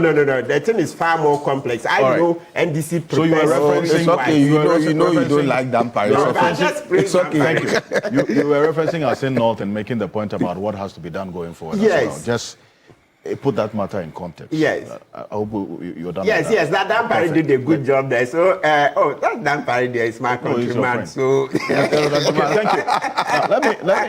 Let me also then bring in Nelson Rocks in the family report, because as leadership in Parliament, you also had some fundamental duty on the ground to help your candidate win this election yesterday. And this is a matter that you have continuously raised. In fact, when the deputy EC chair was in Parliament 3 weeks ago, you asked the question about whether there was going to be a rerun or not, or there was any consideration for a rerun. At that time, the EC indicated that that option wasn't on the table until subsequent meetings, and then eventually the decision to rerun the 19 polling stations. With what happened yesterday, and taking into consideration that you have also been in the thick of things when it comes to the chaotic scenes that characterizes elections in this country, at least in 2024, you were in some of the recollation rooms that we captured on television. What should be the thinking going forward to address this matter? Thank you. Let me say good morning once more to my co-panelists. And last week I ought to have been here. Yes, in fact, I've received a number of messages. I got knocked down by some severe malaria, and but I'm getting better. That's why I couldn't feature on the grounds in Ablekuma North. But I could say I was the architect. Why? Because you see, this matter, for the past 6 months, we got into a cockwheel of some aspects of the matter being in court, EC not making progress, and the opposition, you recall the opposition staged a walk to the office of the EC in red bands, calling for the EC to declare the results and all that. And as the majority whip and some other discussions with some party leaders. Look, this problem needed to be solved. Yeah. Because before you realize you have a SAL on your hand. Yeah. Yeah. So we thought, considered the perspectives. So we agreed that, look, bring these guys to Parliament. Because if you make a statement on the floor, members will have opportunity to comment to what end. Speaker will give directions that will be done. So we agreed that, look, file a question, direct it at the EC. Let them come and tell Parliament what exactly were the issues causing their inability to declare the results. And they came to file the questions. And I brought the EC. She couldn't come. She gave an excuse that she was unwell. But the deputy came. We resisted because we really wanted to hear from the commissioner herself. But eventually the opposition, because they've been calling that results be declared, they were not interested in any other thing apart from declaration of results. Because from where we were, they were leading us by 48 votes. So when the results are declared in that situation, they'll win. So they came. They gave a lot of issues and scenarios. So we got them. And we said, well, from the NDC's perspective, it was 37 polling stations that had issues. So we're not going to accept those pink sheets from those 37 polling stations. The MPP claimed they had issues with 3. So eventually, when they left Parliament, in fact, he promised to bring some further documents. He hasn't brought them yet. When he went away, my bringing him to Parliament, or my bringing the EC to Parliament, revitalized the matter. The whole nation woke up to the reality that, no, this matter ought to be resolved once and for all. And it's a political problem. Yeah. Political problem, because I went through CI 127. Particularly if you look at regulations 26, 27, 28, 31, regulations 35, 39, 40, 41, 43, it tells you what the EC should do and how the EC can, for instance, reject ballots. If you cast a ballot, it is not sacrosanct that it will be counted. If there are defects, the EC is mandated under CI 127 to reject it. Okay. You understand? Right. So that implies that the EC has the power to even reject votes from polling stations that are tainted with some irregularities. Yeah. My brothers won't have it. So eventually, when we brought those perspectives to bear on Dr. Bosman Ansari, I'm sure he went away thinking that this problem, we will actually have the power to deal with it. So they met the political parties, the two of us, and a sort of compromise was reached. What was the compromise? Met the two? Yes. Okay. A meeting was had after they came to Parliament. Okay. They invited the political parties. Okay. Because we were saying they should come back. But we're looking at the timing. So we advised that, look, go to the meeting, make your case. So we made our case that 37 pink sheets from 37 polling stations will not accept it. But they went through the records and said, out of these 37, your agents accepted about 16. About 18. They accepted about 18. So once those 18 were accepted by your agents and signed for, we are mandated in law to accept them. So we said, okay. But the rest 19, we have to consider your claim of a rerun. The MPP said they were willing only to accept a rerun in 3. We looked at their case, and they had a very bad case. So EC eventually settled on a rerun in 19. Let me ask this question because I just want to be clear. You see, what had been put out there was that the EC that had earlier on through Bossman Asari said that it was going to be run in Tre and police station. No. Okay. So going to do great. only Tre. Yes. Okay. Suddenly changed its mind to say it was going to do 19. And the impression that is created out there was that decision was taken without consulting or without talking to the political party. And you are saying that there was actually a meeting. I am giving you the sequence of events. Okay. Since inviting them to Parliament. Right. When they came to Parliament, all the sides had opportunity. In fact, I led the questioning because I was the sponsor of the question. In fact, it was 2 questions. One about procurement, one about Abdulkumanov. When I was done, then members had opportunity to ask further questions, supplementary as it were. Then the leaders, then my leader, Mama Yariga, had opportunity to as it were, bring some clarity to the matter. But because he said, you are saying that only 3 polling stations were up for a rerun. He said, yes. He said, but that is only one side of the story. That is the case of the MPP. Is that not the case? Then he said, yes. What about the case of the other political party? He cleverly didn't mention NDC. He said one other political participant says that you need a rerun 37. What do you say to that? He said, yes, that also came to their attention. But why are you not articulating that in the media? And you are harping only on the 3. That's why I said he went away with a certain clarity that this matter can be engaged and a solution brought. Right. And that's how they called you. That's how they call the parties. Okay, let's go back to the Yes. So these things are very important. Because you made that you just had to go back to Yes. So we need to. So on a certain Monday after he came to Parliament, the parties were involved. So we advised. So I said, Madi, you guys go and articulate the matters.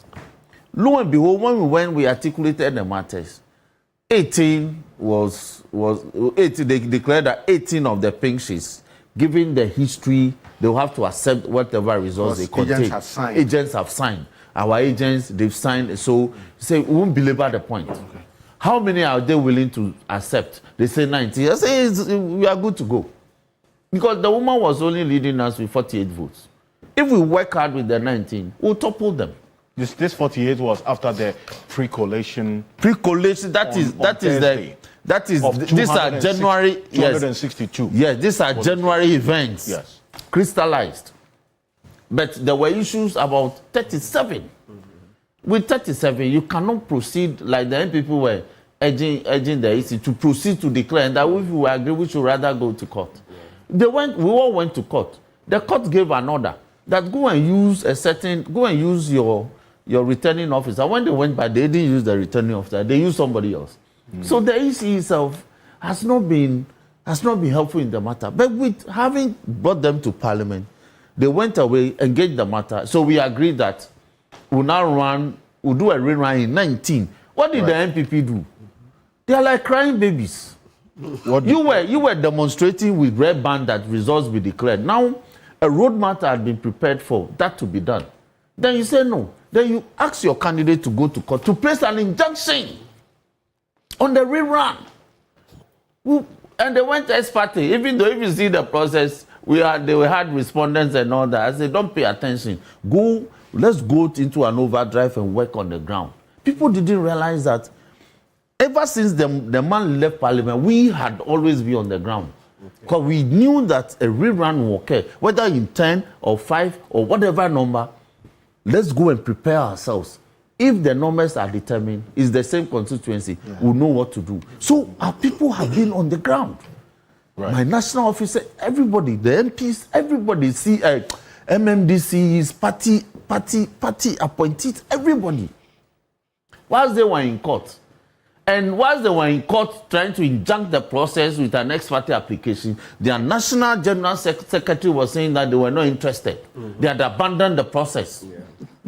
So they had miscommunicated their position at variance with what the things they were doing in court as well as the information they were putting out. But we were focused. So I'm not surprised that we prevailed. I'm even shocked about the margin. I thought that we could have won bigger. So that's going to be a discussion Mr. Dankwa will zoom into. The margin. It's not one that you can sleep on. 209 is no, but look, Ocansey, this is a seat we've never won. Yes. Apart from the first parliament. But I'm saying you can't sleep on it. No, you should give us credit. No, obviously. I mean, Ocansey, please. Ocansey. Yes. So, yes, you want to, we won't, these are not seats that you win and you go to sleep naturally. Because it's not a fault. Indeed. It's not a political fault, comfort zone.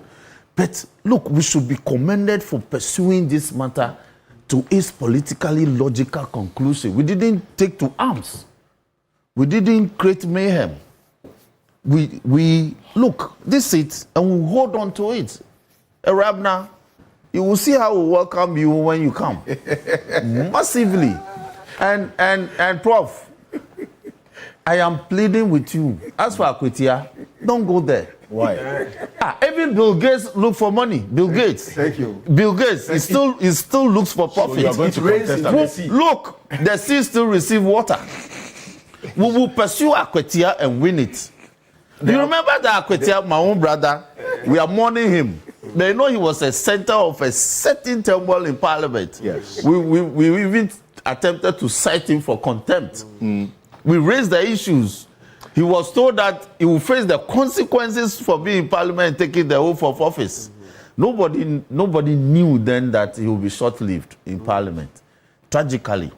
But that aside, we will take Akwetia. The appeal that Professor Jampo made was on the basis of compassion. Yes. And, you know, yes, we'll win the seat. We'll win the seat, and by way of compassion, we'll bring more development to the people of Akwetia. That is the compassionate thing that we'll do. Anyway. The president will go out of his way to direct that the big push, a big push be taken to Akwetia. That's the compassion that the president will bring to bear. But the seat, no. Yes, because it's already determined. No, you see, the people decided to give us this mandate. It's never happened. If you toy with the people's decision, they will toy with you tomorrow. Okay. So the mandate that they've decided to give us, wherever they give it to us, we'll take it and apply it efficiently, effectively to their benefit and to the generality of the people. So as for Akwetia, I'm pleading with you. My brother Ernest, God bless his soul. But Akwetia is, we are in court. Okay. We're even thinking of going for a review. And then this happened. And so the by-election, you will see us. Well, we'll see how the way yes, we'll see us. The issues ahead we'll will leave look anything. Let's even wherever it happens, we'll leave it. Okay. Because MPP will spare you when they get you. Okay. No. Let's conclude on the point about the happenings. Yes. And what has to be done. Yeah. So I think you've made a solid point. Yeah. So the happenings. I think that going forward, Musa is here. He's been doing the polling. He can decide to poll and see what we should do. Look, I mean, I think that we must begin to have polling designation, places designated as polling stations properly done. Some of the premises that we designate as polling stations, the premises, the physicality of the environment lends itself to violence. Techiman South, you remember? Our members were just gunned down. What were they doing? They were just standing quite afar from the center of action. They were agitating that results be declared or the manner of the collation be transparent. That was all. Somebody, a police officer, decided to open fire. As we speak, we haven't had solution to those matters. No compensation. Even if prosecution will happen, some remediable steps be taken. Right. The president ordered. Yes, I'll get there. I'll get there. So, IGP Yohunu, these are matters, these are very weightier matters that weighs heavily on the conscience of the nation. Let your you can do what we call preliminary report.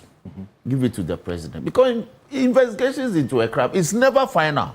Yes. Never. Even if the crime happened centuries ago, it's never final. You can always find something tomorrow.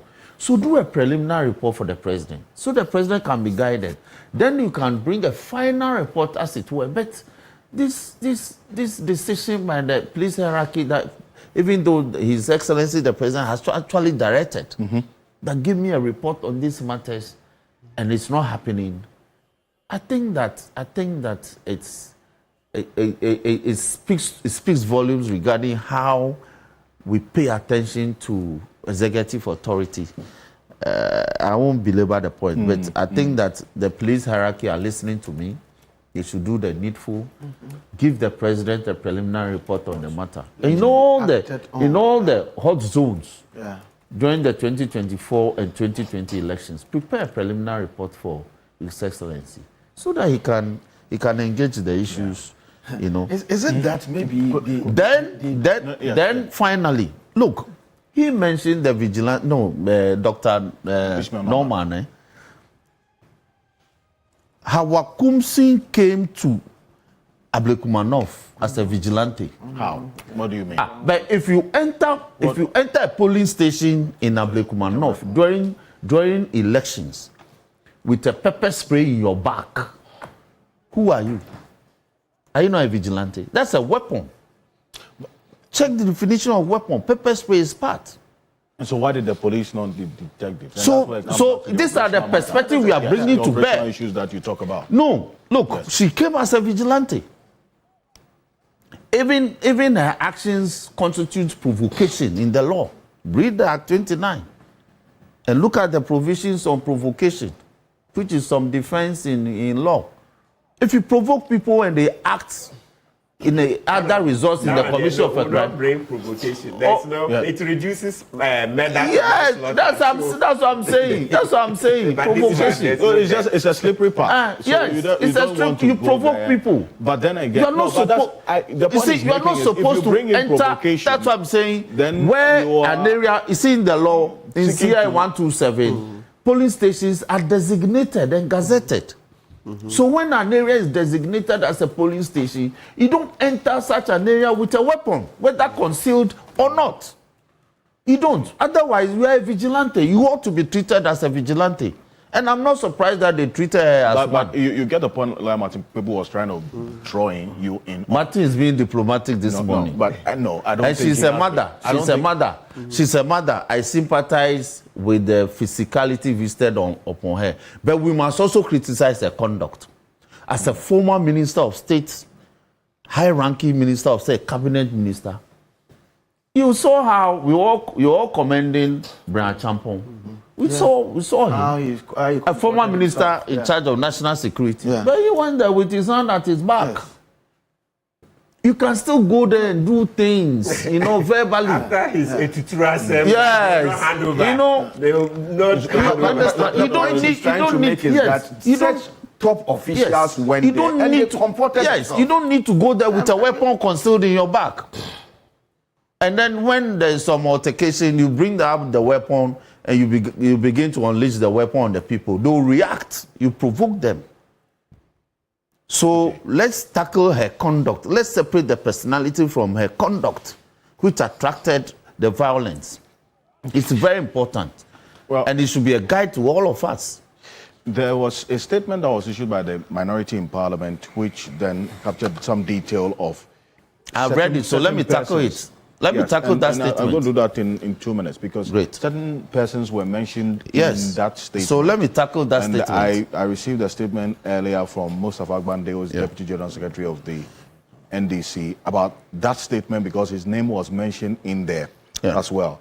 Apparently wasn't the case, as was captured by that statement issued by Alexander Apenyomakin. And he's indicated that he was actually nowhere near the incident. That's number one. And he was the one who took Hawa Kumsin to the hospital. That's Mustafa Agbande, the Deputy General Secretary of the NDC, after the incident happened. Is that consistent with what you have? That is so. You see, if you read section 51, if you read section... He took Hawa. Yes, in his vehicle. He and Yamin. If you read section 51(1) of the Police Service Act, 19 Act 3, allow us to commend them. Won't you allow us to commend them? Hold on. Act 350, 1970. It's the duty of the police to prevent and detect crime. So, in the course of doing all this, they deploy a lot of accoutrements and intelligence to do that. In 2019, we were told by this UOP Amakwesiama, that they are procured about 3,000 body cams so that policemen on such duties can cover events contemporaneously as they occur. So why are we not wearing body cams? This our Kumsinti would have looked at it with this evidence playing out. Then two, you the minority leader, you yourself, you were not there. Based on hearsay, they issue a statement and down my deputy general secretary. Most unacceptable. Absolutely. Most unacceptable, because you see, my deputy general secretary was actually called in. Mustafa Agbande was actually called by his colleague on the other side. That, oh, Mustafa, this was what was happening. And he rather rushed in and assisted to take the honorable. He's indicated in the statement that it was Brian Champon who called. No, it wasn't Brian, it was another person. Who? It was Samia Uku. It was Samia Uku who called. Yeah. He called him. And he rushed, and he and Yamin, they took the woman to the hospital in their own vehicle, whilst other persons were being attended to. So, if you write to commend him for his efforts, you don't damn him. Okay. You don't run him under the bus. Right. All right? So, what the Honorable Minority Leader did, the Honorable Alfred Ocansey said about the Honorable Mustafa Agbande was totally false. It was clearly intended to cause him public disaffection. Mustafa didn't do that. Mustafa actually was the one who came there, took the lady out of the clutches of the people and took her to the nearest health center for some medical attention. So please, he didn't play any role in visiting the mayhem that was occasioned upon her, the physicality. He rather assisted to take her out of the chaotic situation. The full complement of that statement is on TVNews.com. He has to leave us. So Okay. let me just he has to leave us. But also indicates that I've got information that the police is investigating this particular incident of our Akumsin and other related matters. And within the shortest period, there's going to be a statement and a briefing on it as well. So the police officer is DCOP Alex. What's the name? We're recording and yes, bring yes. him into that. Amponse Siama. Yes. Just a brief on this violent situation, because this is one that we were with you in the studio yesterday when it was all playing out before our eyes. The most important issue here is dealing with this so as to serve as a deterrent to anybody who is thinking about perpetuating this or repeating this action next time, and then also ensuring that we consolidate our security strategy in elections going forward. That's a quick one. Yes. You know, the experts have spoken about the security issues when it comes to our elections, and I'm not going to disagree with them. We need to tackle this thing very effectively and strongly to send the right signals to people that we won't tolerate this going forward. A lot has been said. We saw the incidents of our Ayawasu West Wobon. That was nasty. There was a commission set up to investigate that. We haven't seen action taken. It emboldened others to continue doing the same. And I believe yesterday's one was also very, very unnecessary, uncalled for. Even in the midst of circumstances or what we saw, you should have to restraint as people and allow the law enforcement agencies to work. I think what we lacked yesterday was the law enforcers not having confidence to confront the issues. And I think it's because they themselves are not empowered to do what they're supposed to be doing. Once we prosecute people who do this, I think the police will be empowered to take actions anytime they arise. I don't want to belabor on this point, but I think we have to stop this going forward. Indeed, and that's just complemented a point that many have been making. That we're going to go into the other aspects, which I'll dwell on you more. But Prof, I just wanted to make the point that I think one of the factors that de-escalated or prevented the violence and some of these unacceptable things from going on had to do with the posturing of the top NDC officers who also went to the venue. During the Ayawaso West Wogon incident, you didn't have party of officers going there and then talking.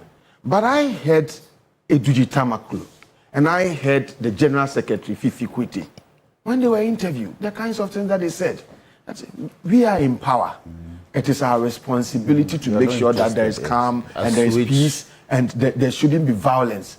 And so we are going to, Omane Boama also went there and said that this one, Interior, they were all there and then they were all calming down tension, not rationalizing, not justifying anything, but saying that they are in power and they have the responsibility to make sure that things are peaceful. Okay. I think that this posturing sent a certain message to even those who wanted to take the laws into their own hands. Right. And it's important that leaders get responsible when they are confronted with situations like this. Elsewhere or in other places, you would have leaders coming out to rather fun or fuel whatever may be going on. And so I commend them, because when I heard them speak, I said, well, this is a display of statesmanship, and it's something that we must all, commend. Okay, they were not saying that, look, our support base, you were beaten during Ayawaso West Wogon by-elections. You were some of you got killed in previous elections, and so this is your time. They didn't say that, but they were calming down tensions, saying that it's not a do or die battle, and that it's important that they behave in a civil manner so that the processes will be over. I think it's something that is worth commending. Perfect. Thank you. Now, the second phase of this conversation is about the outcome of this election. And Mr. Dankwa, prior to yesterday, the NPP as a political party took the decision to boycott the elections.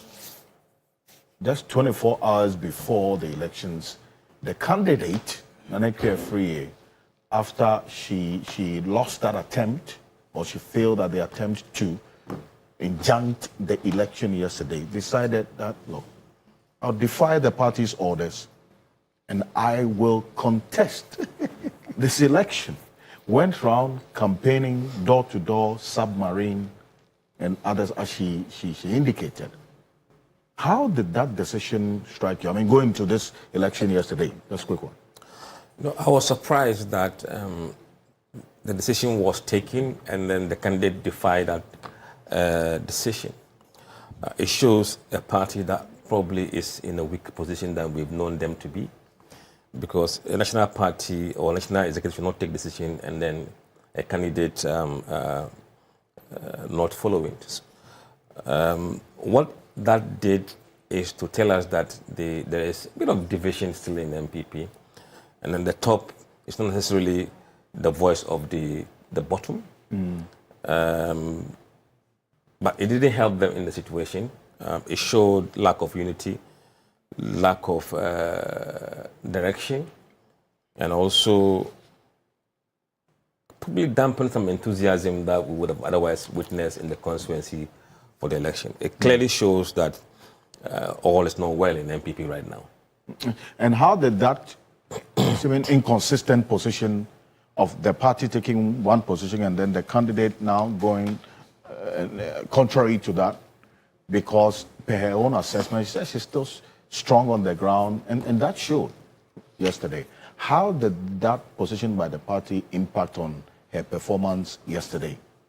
First, I think it would have affected overall turnout in the constituency, not just among MPP, but across every voter who was eligible to vote. Because some will say, oh, if they're not contesting, then it means there's no contest. I don't have to bother myself to go and vote. But if the contest was very keen and everybody was partaking, and then we would have seen a much slightly higher turnout, even though it would have still been lower, but a bit more than we saw yesterday. For MPP, maybe slightly lower turnout than among the NDC, because already there is hesitant on the part of MPP voters to go out and vote. And if they don't see that sense of unity and sense of purpose in the constituency, it tends to dampen further that kind of enthusiasm. So it really affected them somehow. But overall, I mean, it affected the entire constituency in terms of energy. Energy. But did the chaotic scenes also impact on the voter turnout? It will, certainly. I mean, that will affect everybody. There are people who don't want to go near violence, whether they are MPP, NDC, and floating voters. Remember, people who vote in constituency are not just MPP or NDC people. There are other people who vote, floating voters. Now they are about 20% of the voting population. And in particular, in Ablekuma North, we have about 30% MPP right now and 29% floating voters and 40% NDC. So there's a quite sizable number of people who will not go because of the violence. But because you talk about voter turnout and the impact, it's instructive what we saw yesterday when it comes to the voter turnout. And we're going to put that on the screen. This is the registered eligible voter population in all the 19 polling stations in Ablekuma North that were contested yesterday. Article School Complex, Odoko, had a registered voter population of 645. And so only 206 registered voters came out to vote yesterday. 206 out of the 645. There was a similar situation in the Pentecost Church Mount Zion Assembly. Less than half. DVLA office as well recorded less than half. That's a DVLA office has 613 registered voters. Pentecost Church Mount Zion has 635. Then you have the Lost Pentecostal Church Kwashibu that also recorded under 200. Roman Catholic Church Buzia Junction or Doko 1, 538. We had just about 236 people. The Methodist Church of Doko, that's where our Kumsins incident happened. Methodist Church of Doko, that's the 6th most popular polling station out of the 19 yesterday. 464, and less than half of them came out to vote. I mean, taking this particular one into consideration, and then also how the party took this position going into this election yesterday, did the candidate have a good showing? I mean, this 209 margin of victory for Irabna Oben, without taking anything away from the NDC's victory yesterday, had won victory over the period. Did she have a good showing? That's Nanekwe Free, a former member of parliament for this constituency. I will say no, based on the numbers we have seen. If you exclude the entire results of the constituency and focus on the numbers yesterday, you would notice that the MPP candidate won about 45% of the vote. Maybe some numbers need to be corrected, but NDC candidate won 55% of the vote. Right. So there was a 10-point margin on yesterday's count. Now, if you look at the areas the MPP won, they won about 6 places. And their average performance in those 6 areas is about 55%. Now, the highest percentage they score on the day was 62% in one of the polling stations, or no, 60%. But NDC in some areas were scoring 66% on the day. On average. Right? So if you average the areas the NDC won, they were averaging nearly 60%. And the areas MPP won, they were averaging 55%.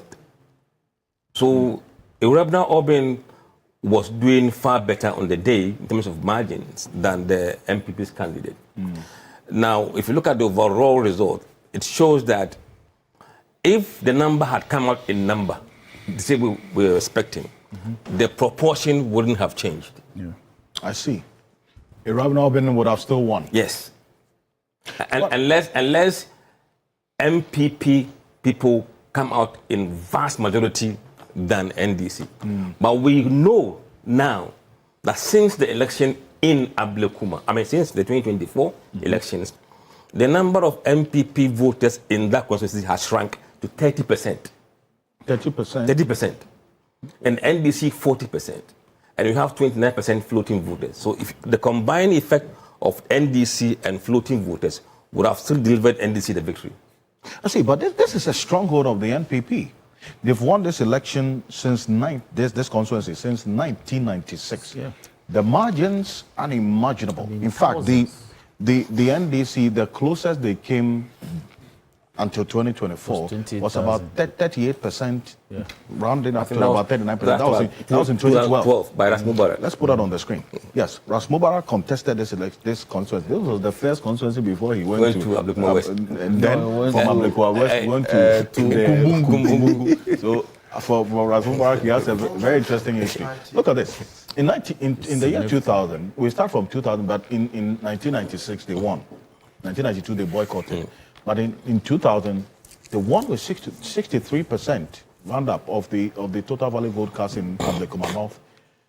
2004, 65%. There was an increase. And within this period, 2004, 2008, Kwame Bartels was the member of parliament for this constituency. Very key, strong figure in the NPP. We saw a dip in the performance of the party in 2008, and you can understand why. It was John Ejikun Kufuor was going out of power. It was a new administration.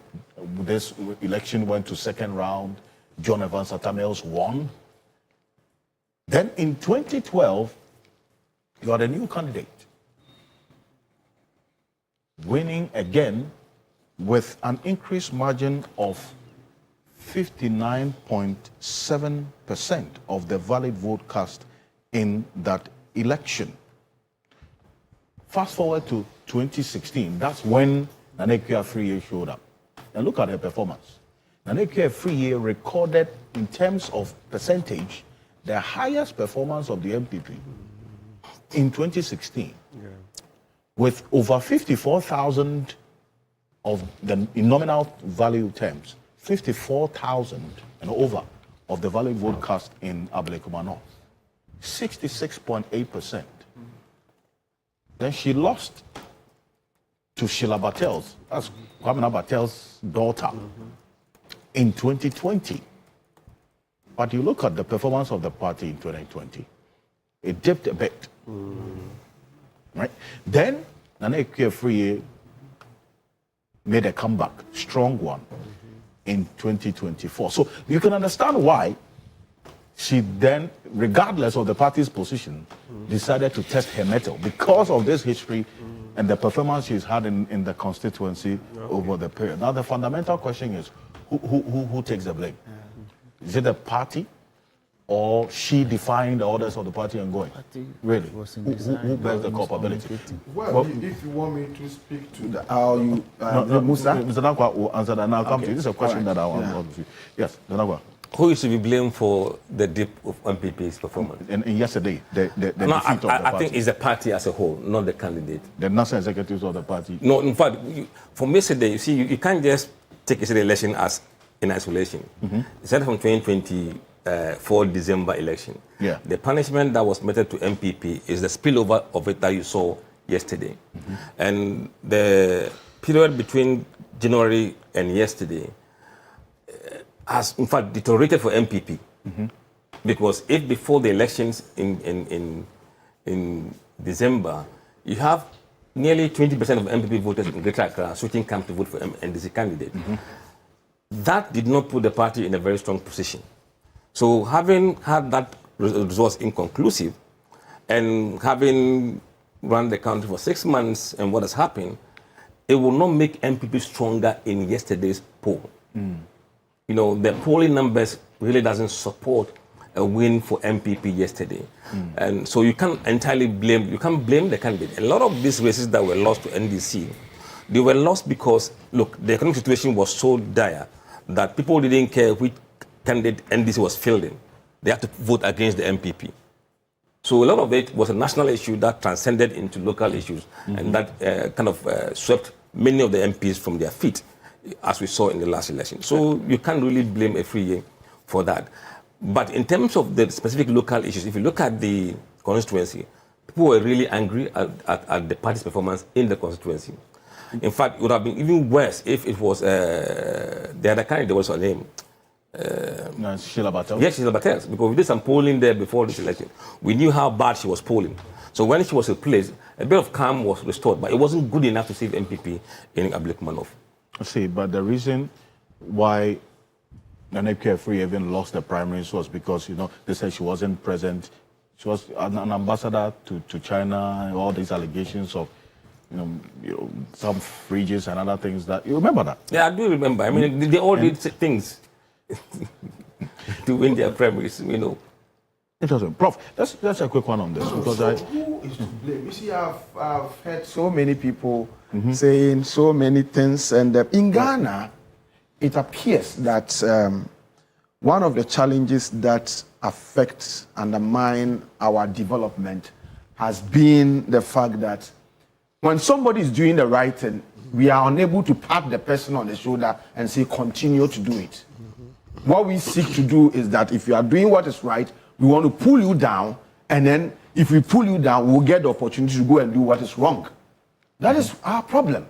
Now, why am I saying this? So many of the challenges or the things that, or the variables that can be articulated to explain what went on, in my view, are ancillary explanations.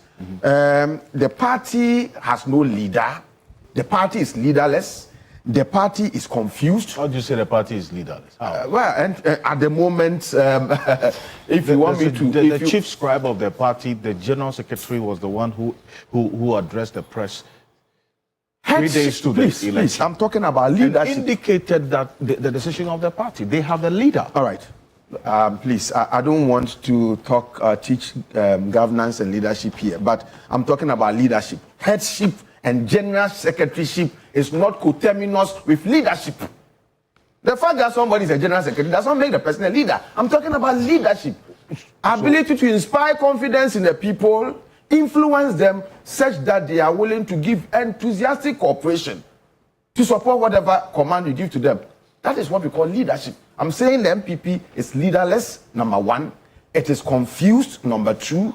And then there is no party discipline. Do you want me to go take you through the concept of party discipline? There's no party. But in my view, these are ancillary explanations and factors that led to what happened. For me, what is key, that must not be downplayed, that must not be subjected to our usual practice of always refusing to praise who is doing what is right, is the fact that the performance of this particular government within the past 6 months has been unprecedented, and it's important we say it, pat them on their shoulder so that they can continue to do more.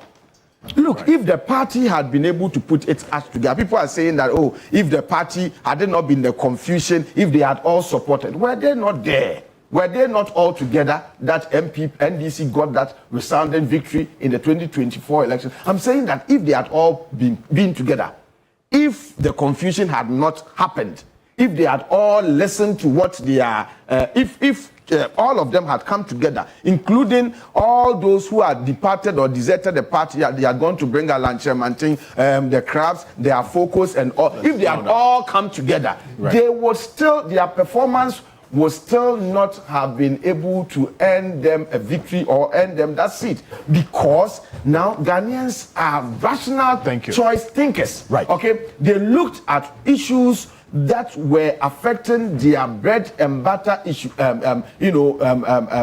cases, and they looked at the performance of the government.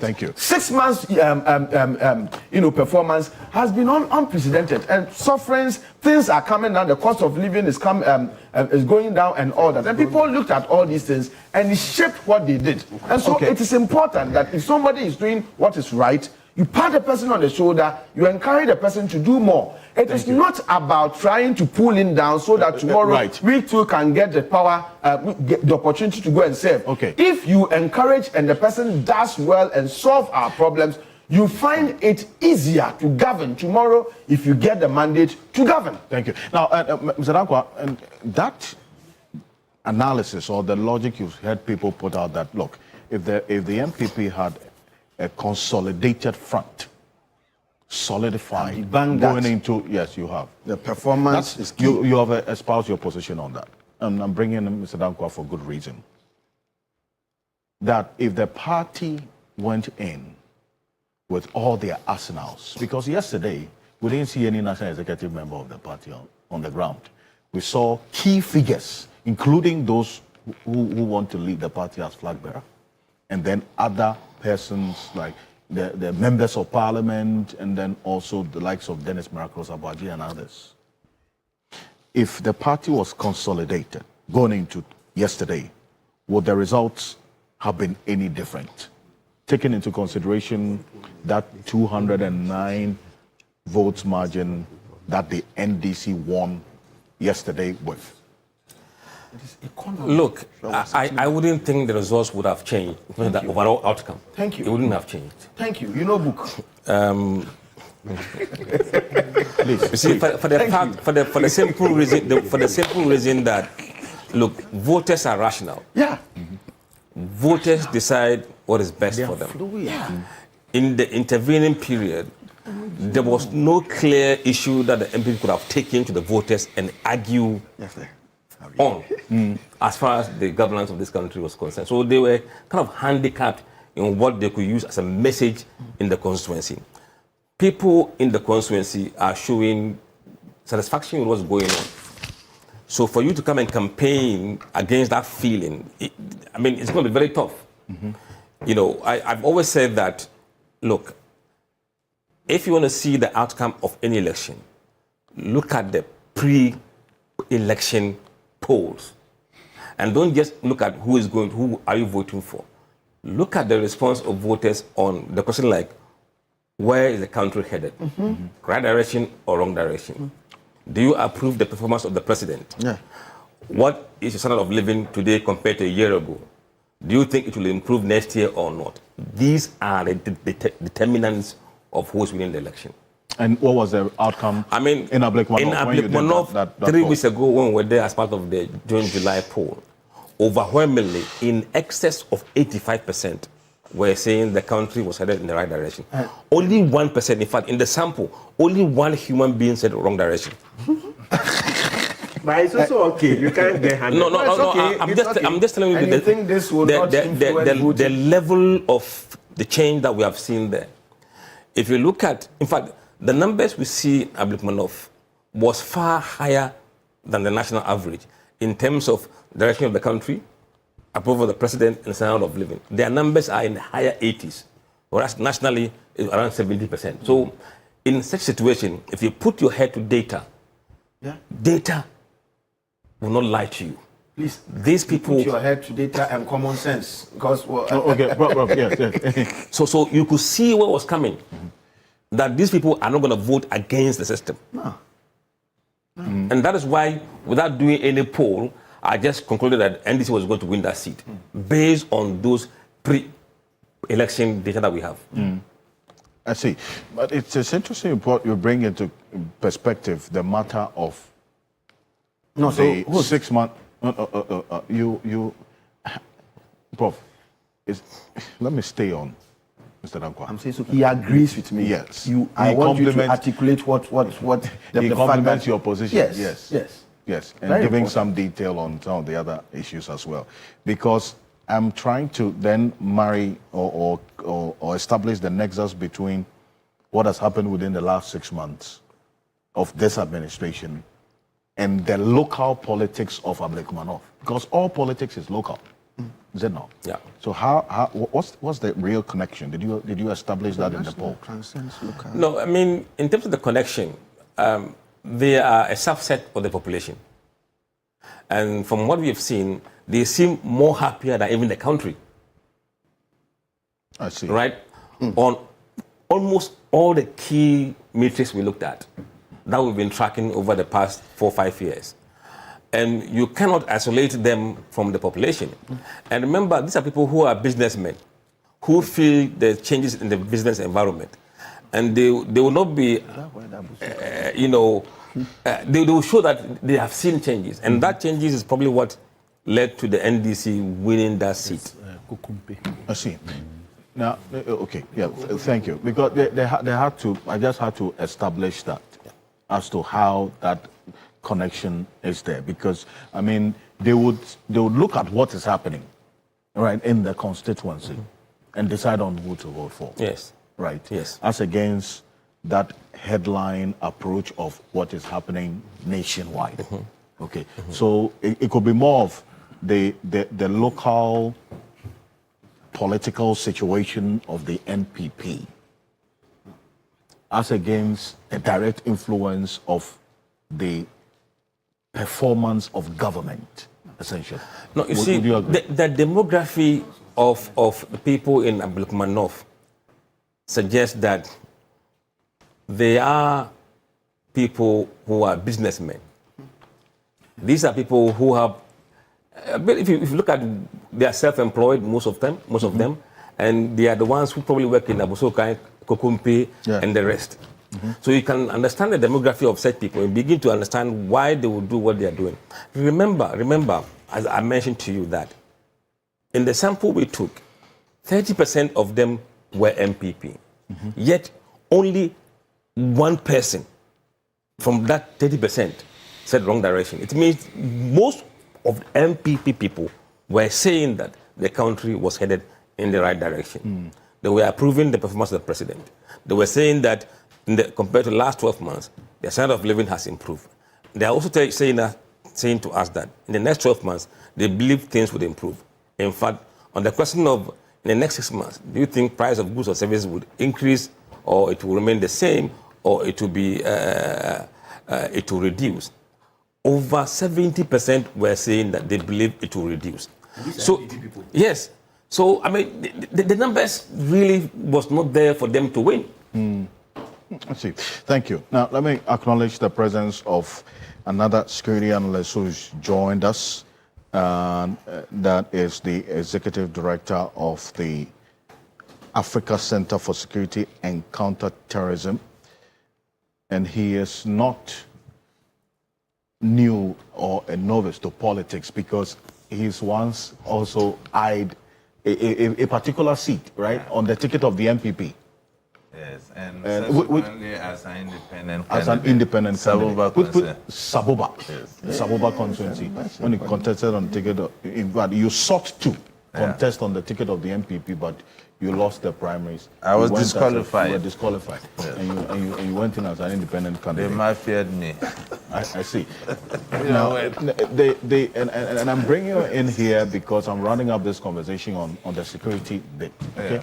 Because if you look at the incidents, the security-related incident that happened yesterday, we've dwelt largely on Howard Ocansey, but there's one as well that directly impacts on us, and I'm talking about journalists, because we've seen this continuously over the period, and we're going to put that on the screen right now. The second assault we captured on journalists, a GH1 journalist and a Joy News journalist as well. The gentleman who assaulted this Joy News journalist, his picture is all over. But this is the one that also involved the GH1, that's the EIB journalist. And then this the Joy News person. Somebody's standing there. Just go and hit the person. And then for the GH1, we understand the police officer who slapped this journalist. Let's play that one. Has been interdicted as we speak. So that was a swift action by the IGP, yes. But he has been interdicted. He was there. We understand he was in a perimeter that was not supposed to be. Should that reaction of slapping this journalist be countenanced in any way, shape, or form? Well, thank you for having me, and very good morning to my co-panelists and listeners. In fact, the incident of the Divisional Police Commander of Adenton, that was the first incident that was reported. Some of us as security watchers were very surprised, given his stature in the service. It's just this morning I've been informed that the responsibility of conducting security operation in the constituency was at the behest of the regional command.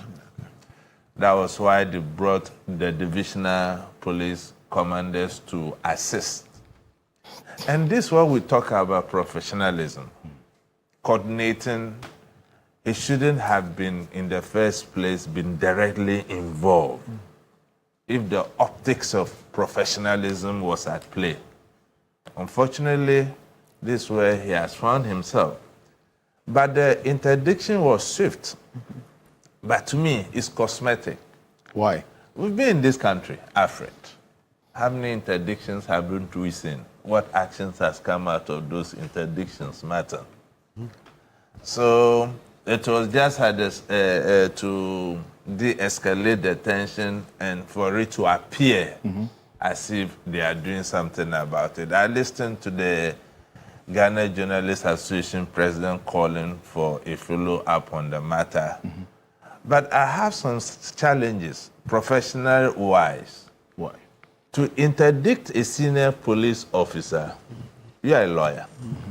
I think the service would have come to a certain conclusion. And I think the video alone would not be conclusive enough.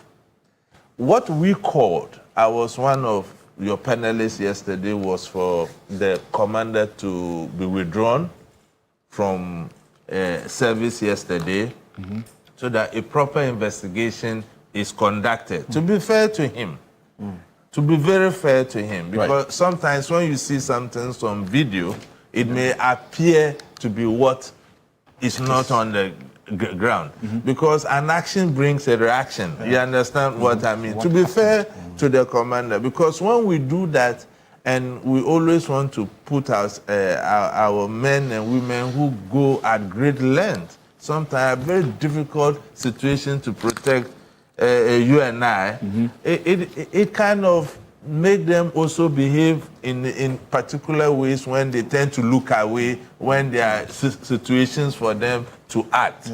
So I think in that context too, the police were just trying to please the public, and their intentions of interdicting this police officer is not what the general public is made to believe. And now you come, he's been referred to the PIPs, right? You can imagine the police investigating its own. So Martin, you people are here. The Constitutional Review Commission is there. You know, we have been calling. You saw a slap. Yes, I saw. It was unwarranted. It was a slap. That his own colleagues were temporizing. Exactly. So why does he come and then straight away slap a citizen? You see, I'm not condoning that. No, this one. Journalists have always been at the receiving end of some of his own colleagues were talking to the journalists, temporizing. Then he came in and then and the first time we are seeing it. That's the right thing. This is not the first time we are seeing it. If you get me right, he has to be sacked. You see that I said it's cosmetic, because we have seen instances of this nature and the journalists have not gotten justice for it. Is that not it? But I want us to have a fair process so that when this officer is found culpable, others will learn lessons from that. Then we don't demoralize the morale of the police as an institution. Don't forget, they are a regimental institution. Assault is a major offense. If you assault from a police officer, you're a peace officer. So assault is a major offense. It's but Martin, you let him make his point. I want to understand him well. You let him. Because I'm concluding on this. You just make your point. Look at the body that is investigating the senior police officer, one of their own. And over time, Alfred, you know we have called for an independent police commission to forestall some of these things. Indeed. So that we can give justice to people who fall victim to some of these unwarranted attacks. And it's not only journalists, on a daily basis, even citizens go through these kind of things. You go through the hazardous system of PIPs, and they'll push you here, and at the end of the day, nothing comes out of it. That's why I'm saying that this is cosmetic, it's not going to go anywhere. And the journalists, the Ghana Journalists Association, to make sure that this very incident is the last one that will ever happen to a journalist in this dispensation. And rightly so, and it has to be the case. I think rather than in a minute expressing Yes. that hopelessness that, well, it will not go anywhere, let us rather turn that into a call on the IGP to ensure that at least something positive comes out of this, so that it deters. People would always have their emotions high, but professional police must act professionally in ensuring that they calm down things. I mean, I saw the slap and I was so worried. psychologically, more or less, that would ginger the GIJ to make sure that justice is done for these two journalists. And then a lady was also involved. I saw the bruises, and it is so unwarranted. Very unprofessional, and it's a dent on the image of the Ghana Police Service. Indeed, and a number of your messages coming through on this one. So I would read as many of them, and let me thank all of you who are watching us. Indeed, across the world, I'm getting messages from Russia, from Indonesia. Ukraine. No. I haven't seen any from. Yes, so Go international. so if I don't read your That's messages, Ghana's #1 talk show. Sure. Yes, #1, undisputed. thank you, thank you. Alfred, you are doing well. Allow us to praise you. I think we work hard. You must rather reward the three of us. We work in hard. fact, this goes to the entire team. you heard what he said. He said you must rather reward us. It goes to the entire team. I don't do this alone. And Ghanaians, Especially the founding panel. The founding panel. The founding panel. So can say, wait, let's recount. When it was very unpopular to be here, if you talked about Kufuado, then people were coming at you. Hey, he's older than you. You see, those arguments are falling apart. Now we can speak freely. At first, hey, listen, he's older than you. He's your senior at the bar. Very infantile argument. Somebody went to do Akosia Ohu TV3 went to do a cartoon of me and Martin sitting down somewhere drinking pitu. Okay, so we want to say yes, indeed, and you're absolutely right. And this also to the team. There are many people who do this every Saturday morning that you don't see. And Ramatik Bebo has mastered the names of the cameramen behind here. We keep changing them. 9 pence, There are quite a number of them. Christopher Success. Yes, and so many of them. There are a number of them as well. And the guy who died. Abraham. Yes, so many of them. So we want to say thank you to over 2,000 of your messages I've received in the first 2 hours of this program. I want to apologize if I'm not able to read all of them, just for the sake of time. This one here from Kizito in Tema East says, I think in as much as we try to condemn certain actions regarding security officers who brutalize journalists, journalists must also sometimes assess the situation. I'm sure that's what you want to say. Assess situation from afar before approaching for clarification. Every action that happened yesterday must be condemned, and we can't continue like this as a nation.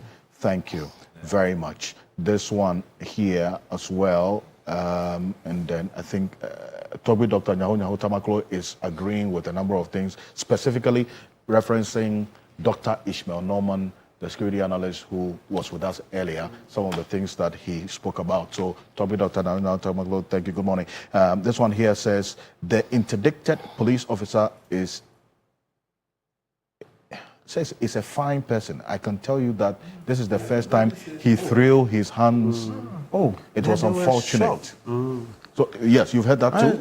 Everybody says a fine gentleman, so they don't know what really happened. Okay. All right. So, this one here from Bright says, yesterday, when the chaos was ongoing, I saw 2 officers on the balcony of the uncompleted building on the right side in the video. They were also taking a video. Watch the video from the entrance to the time the flying man flew into Howard Kumsen. The diver. This one here says, this is Alhaji Inusa. The Howard Kumsen saga is a consequence of security failure. Intelligence failure is a serious issue that undermines national security. I make this assertion because Howard Kumsen, known for these kinds of matters has acted this way, and that in itself brings a certain situation to bear. You say, it says, I agree with Jampo's and it says Prof. Jampo and Martin Pebbles references to the past and also ensuring accountability to the past events and the present event yesterday as well. An investigation and prosecution must be the way to go to serve as a deterrent. Thank you very much. This one here also says, good morning. Now civilians don't have any respect for the police because they are not empowered. We have to also address that one as passionately as your guests are speaking this morning. This one here says, Musa Abattoir and Aswasi, the violence that characterized some polling stations and Blakema North is condemnable. It says that this must be investigated. Thank you very much. This one here from Awudu Adams Mumuni, your message didn't come in full, so unfortunately I'm unable to get a full complement of your message. Atokwamena says, there is no justification in bringing the pepper spray and anything on anyone or not. We should be careful not to give justification for such brute characters. The guys threw out their assault on others before they entered were looking specifically for her. And that brings up another issue as to what exactly happened that led to the charge from the people, because there must have been something that got them in, to forcefully get into that particular polling station. So I thought you're right at that. Thank you very much. This one here says, there's something they call Kwebu Nation. Are you aware of this? Kwebu Nation. Because there's just a number of people who are saying Neo Datilamte on Facebook says NPP says can finally stay home and rethink about what has to be done going forward in election 2028. This one also here says, to God be the glory. I personally agree with Professor Jampo that for the sake of peace and sympathy, the NDC should not contest Akwetia, even though when it does, it will win the seat. JB sends that one. This one here says, you quote Ecclesiastes 8 verse 11. Thank you. That because a sentence against an evil deed is not executed quickly, the hearts of the sons of men are fully set on doing evil. Say, and if evil goes unpunished, it would continuously happen. This one here says, I was worried last week when you announced that Nelson Rosin Dafiamekwa wasn't well. It's good to see him this morning and making his point forcefully. Yes, Honorable. So this is to you. This one here says, Benjamin Wumpuni, Honorable Roxy Nelson Dafiamekwa, Gentle Jack. I remember when he said Hohoe was going to be taken back. God bless you. This one here also says that we haven't given Musa Dankwa enough of his flowers. He has done a job that has to be commended as well. Going forward, we must acknowledge data and the essence of data in conversations. Thank you for introducing this new segment on your program. We wish you all the best on this. That's coming from Dr. Emmanuel Asante. Thank you very much, and trust that this is going to be a consistent feature on the key point, the poll tracker that we started today with you. We want to hear from you. You have a say in what we say. We interface with you a lot more. So always look out for the poll question that we'll put on Friday. Get your views going into Saturday. It's a way of just deepening your involvement in the show that you like. Okay, that's having some sense of ownership for you as well. That leads us to our next issue. A second point, this morning, the suspended Chief Justice is not giving up at all the fight. She's taking the matter beyond the borders of Ghana. And this, we got notice from a social media post by the Deputy Attorney General, Dr. Justice Shemsai. We're going to put that on the screen right now. He gave some snippets of information. We don't have the full complement of the suit or the application and the reliefs that she's asking for. He says, I can confirm that the Chief Justice, Lady Chief Justice Gertrude Tukono, has filed another court case, this time at the ECOWAS Community Court in Abuja, Nigeria, against the Republic. And he goes on to say further that based on the details in this case, which was filed on July 4, her ladyship repeated the same allegations of human rights violations, which are currently pending determination before our Supreme Court and also before our High Court in respect of the ongoing removal process. We know about some of the issues of human rights violations talked about, the location, the fact that her family wasn't allowed in with her, and then also how she was searched and so on. Essentially, her ladyship argues that by her suspension, she has effectively been removed from her official capacity without any final determination, impairing her right to function and serve in a position she was constitutionally appointed to.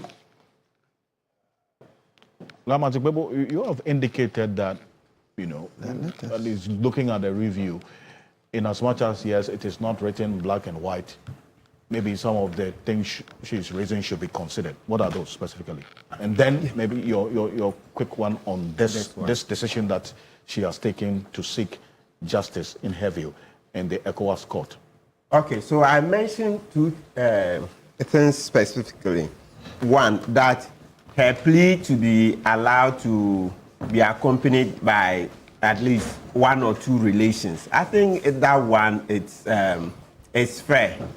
It's fair that she is, because if the Article 146 intended that no other person should be allowed, they would have said so, you see. Okay. But once the Constitution doesn't say that no other person should be allowed in, the fact that they say secret doesn't mean that her relations cannot come. But the same Article 146 says that the person can get other experts to come. Yes. So if other experts can come in, the experts come in to help her case, right? That's formally.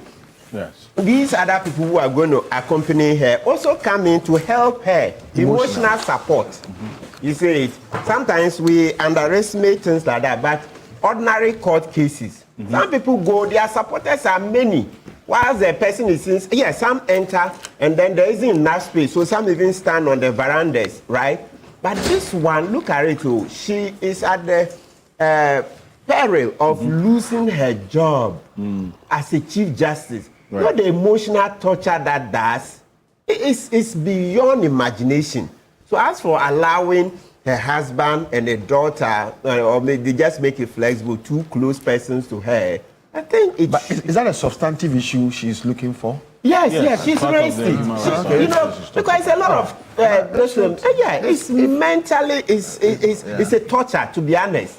Look, it's torturing. She's at the brink of losing that job. So sometimes if you have the husband sitting by her, it gives that emotional support. If the daughter is with her, it gives emotional support. Let's be humane. Ghana will be here, I mean, for a long time to come. It won't be long. There will be another person facing the same thing. And then, you see, just like, look, it wasn't long ago when Chachu went to this Supreme Court saying that submission of no case, the judge didn't give reasons, etc. Oh, he was thrown out. He said, oh, it's desirable. They should have given reasons, okay? But it wasn't done. The trial judge didn't. But he said nothing happened. You see, that case is in the 2003-2004 Supreme Court of Ghana law reports. We're in what? 2025. The same argument has come up. Now, Tokono is at the receiving end, saying that she has not been given the submission, the prima facie ruling. Tokono is saying that she's not been given the prima facie ruling. The same thing, just 20 years on. So let's learn. As for me, I've said it unequivocally that the substance, we are not going to, we've all read the leaked petitions. Those are very serious matters, very serious. So that one, it should go on. But things like give her a copy of the prima facie ruling, let her relation to, we are not saying a whole bunch of them, 10, 20, 30, no. Those are things that we should grant as a minimum. She even said her bags were searched and... Oh, that one for security reasons. Maybe if it's a male searching the bag, they should then let a female do. Because it's secret, I should think that they want to see maybe if is there a recording device. Exactly. So if it's a male, I'm just saying if But as for the search, I think to ensure the constitutional sanctity that the proceedings should be secret, right? Maybe to make sure that people don't go in there with recording devices. Emmanuel, do you agree? Just to avoid the situation where somebody, but even if somebody wants to record, even spectacles or even button, you can have your button on your shirt and it's a recording device. Indeed. But that notwithstanding, searching is basic because if you don't search, good scanners, that's why they use the scanners, detectors. Yes. Okay. Now let's come to her case in the ECOWAS court.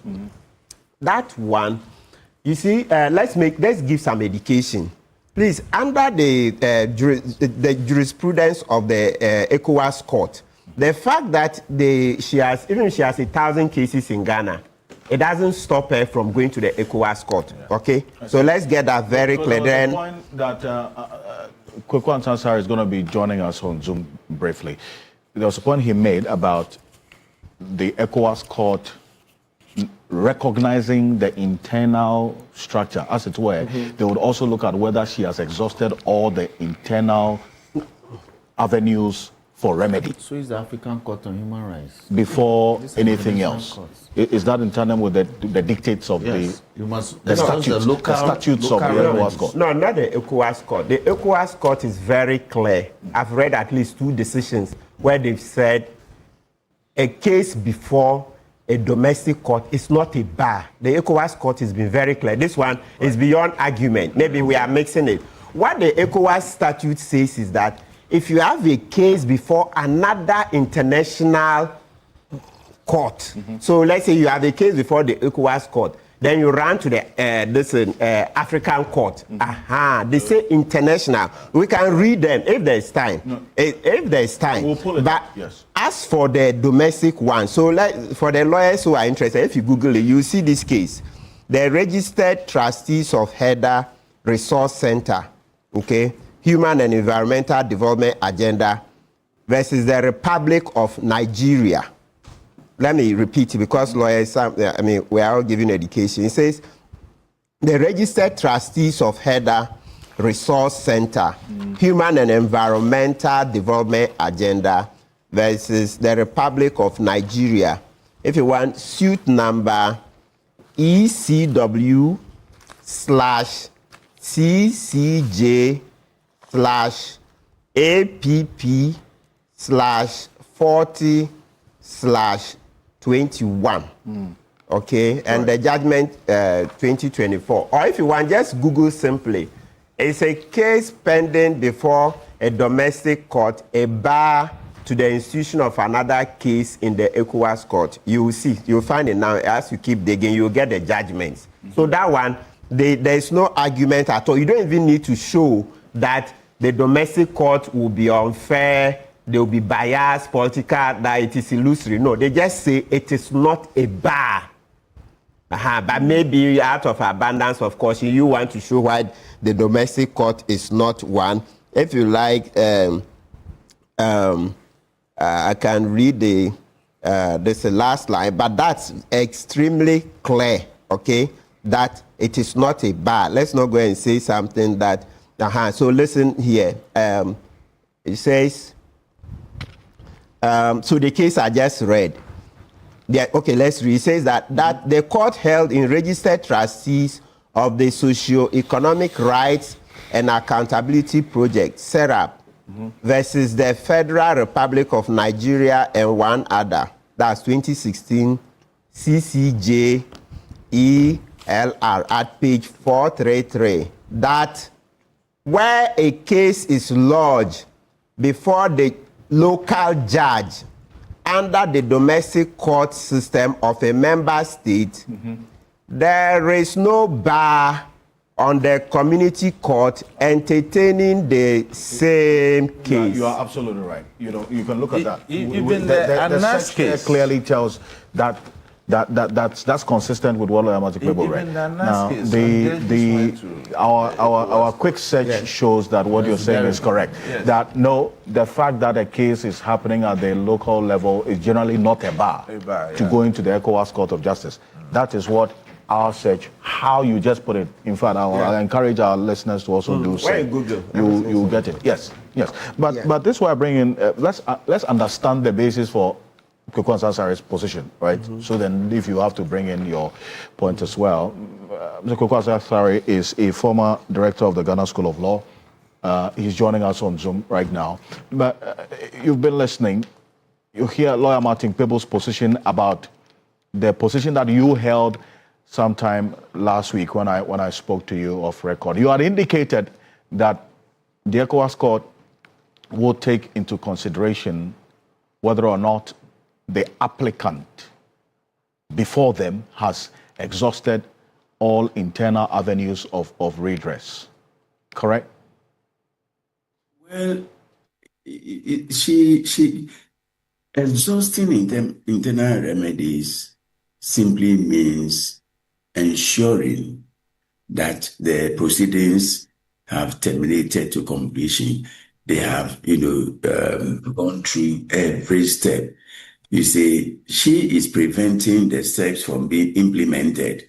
So she hasn't exhausted. She cannot be said or cannot be argued that she has thereby exhausted, the internal remedies. No.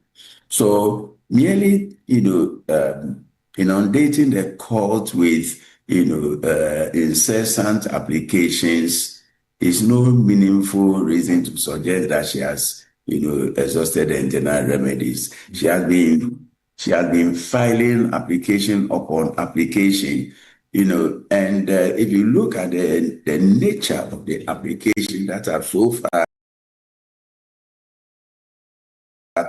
being usually considered by the High Court and the Supreme Court, you see that they were wholly, factually, and legally unmeritorious. And if an application is without any merit, the obvious outcome is a dismissal. It will be refused, and they have been refused. And when she launched the first one, you recall that on one of your shows, I indicated that she can file millions of applications, but insofar as Article 146 is concerned, the provisions stand guard over any such application. So you may file repeated applications. They can only create ugly noises in the courtroom, but applications ultimately become a social nuisance. Legally, they are incompetent. And for a Chief Justice, bringing application upon application and being told to their face that the applications lack merit is not good for her own image. It is not good, for the general public. It is not good for Ghana as a nation. That our Chief Justice will file an application that a committee, will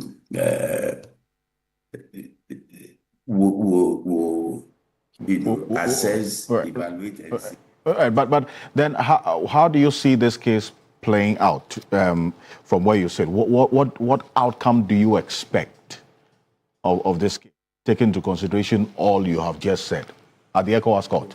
One of those, cases, I think, that be a return match. They will ask her, they will bounce her to come back to Ghana. I don't see how the ECOWAS Court can change our rules of procedure. Our rules of procedure are, firmly embedded in the High Court rules with the support of, the Evidence Act of 1975 and RCD 323. They are there. It is a procedure for, Ghana. It is not the procedure for ECOWAS. It's for Ghana. And ECOWAS doesn't have, a West African sub-regional procedure that we are applying and violating. It is our own rules of procedure and evidence that we are applying. And therefore, taking the matter out of the purview of our court to the ECOWAS court is not going to achieve the desired, purpose. I think it will be defeated. And at the end of the day, I think that upon a sober reflection, the Chief Justice will realize that, she has shot herself wrongly in the foot. No one else. So she's making her bed and she's lying in it. And it saddens and pains me that, she's adding more insults to injury. I've said elsewhere that. Right. And that point that you made, and that's where Mr. Conquest are bringing. So, people, that's some detail to the position that he took, that ECOWAS court cannot necessarily change the rules of engagement, essentially, if you look at it. But then again, he still holds the view that there are a number of applications regarding this matter. And you see the Deputy Attorney General reference it as well, that some of the issues he's seeking as relief in this application are also being tried already here. Yeah. So why not wait for the outcome before going? Yes, so as we said, the ECOWAS court is saying they can also look at it. And don't forget that, you see, in law, as we, in human nature, we are different. Some people are conservatives, others are liberal, some are in between, etc. We should bring the psychologists. I keep saying that that's one area we don't pay attention to. Sometimes we just see human beings and we think everybody is good or everybody is bad. No, but there are differences. So in the same way, in law, there are various philosophies. So you hear the textualist approach, the purposive approach to interpreting statutes, constitutions, etc. Right? Yeah, so to that extent, a case that you may see as bad here, it's possible in the other forum, they may see it as good. You say, so I don't want to say anything about the substance of her case. No, as I've said, she's struggling already, right? I mean, the torture, okay? The torture is a lot, and you see that's how come I've repeated here several times that if I had my way, I would have seen if we could have mediators come in and see how she can be allowed to exit with a resignation. Because now you see where we've been taken to ECOWAS court. So those things have been published with the ECOWAS court. Who knows, from ECOWAS court, maybe she'll go to the African court. We don't know where else. So by the time we are done, all of us would have been fully dragged in. So sometimes, I mean, if you give the person an exit, for me, what is clear is that once it's an exit to go, fine. Okay. But not an exit that come back, no. Right. No, that one I'm very, very clear that no. These are very serious matters. Either we go into the details and get merits, or she should be given an opportunity to leave, but not the one that come back and occupy the position without us going into the case. Yes. As for that one, if she wants to come back into office, then let's go into the case. Okay. Okay, because those are very serious matters. We can't sweep those under the carpet. Otherwise, democracy will not grow.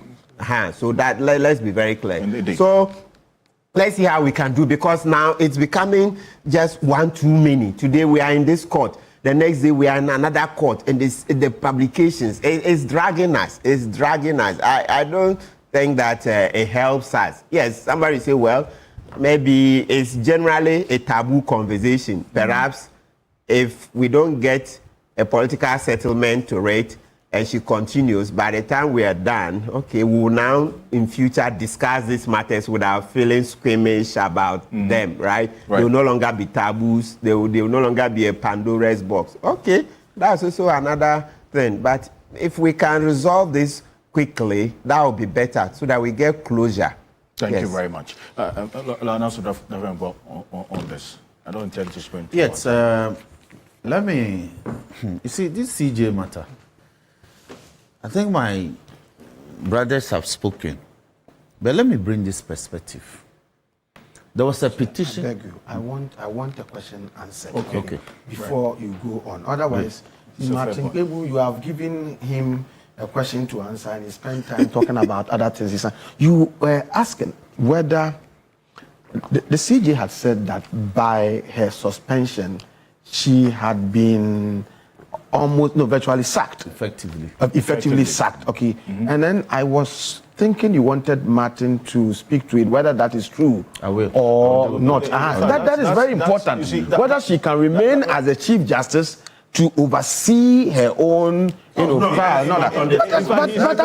that's what he has said. He said that she's not coming back. No, he said that in the last part of the conversation. Unless she wins the case. No, she can't come back. Can she, let me repeat. Can she be the Chief Justice? Because you said that she can't come back. He answered that in a form. So don't worry, let's repeat to be clearer. What I'm saying is that if we can get a settlement that she should resign, exit, go. Okay. Yes, I'm in support of that so we can reduce the litigation because it's embarrassing us, right?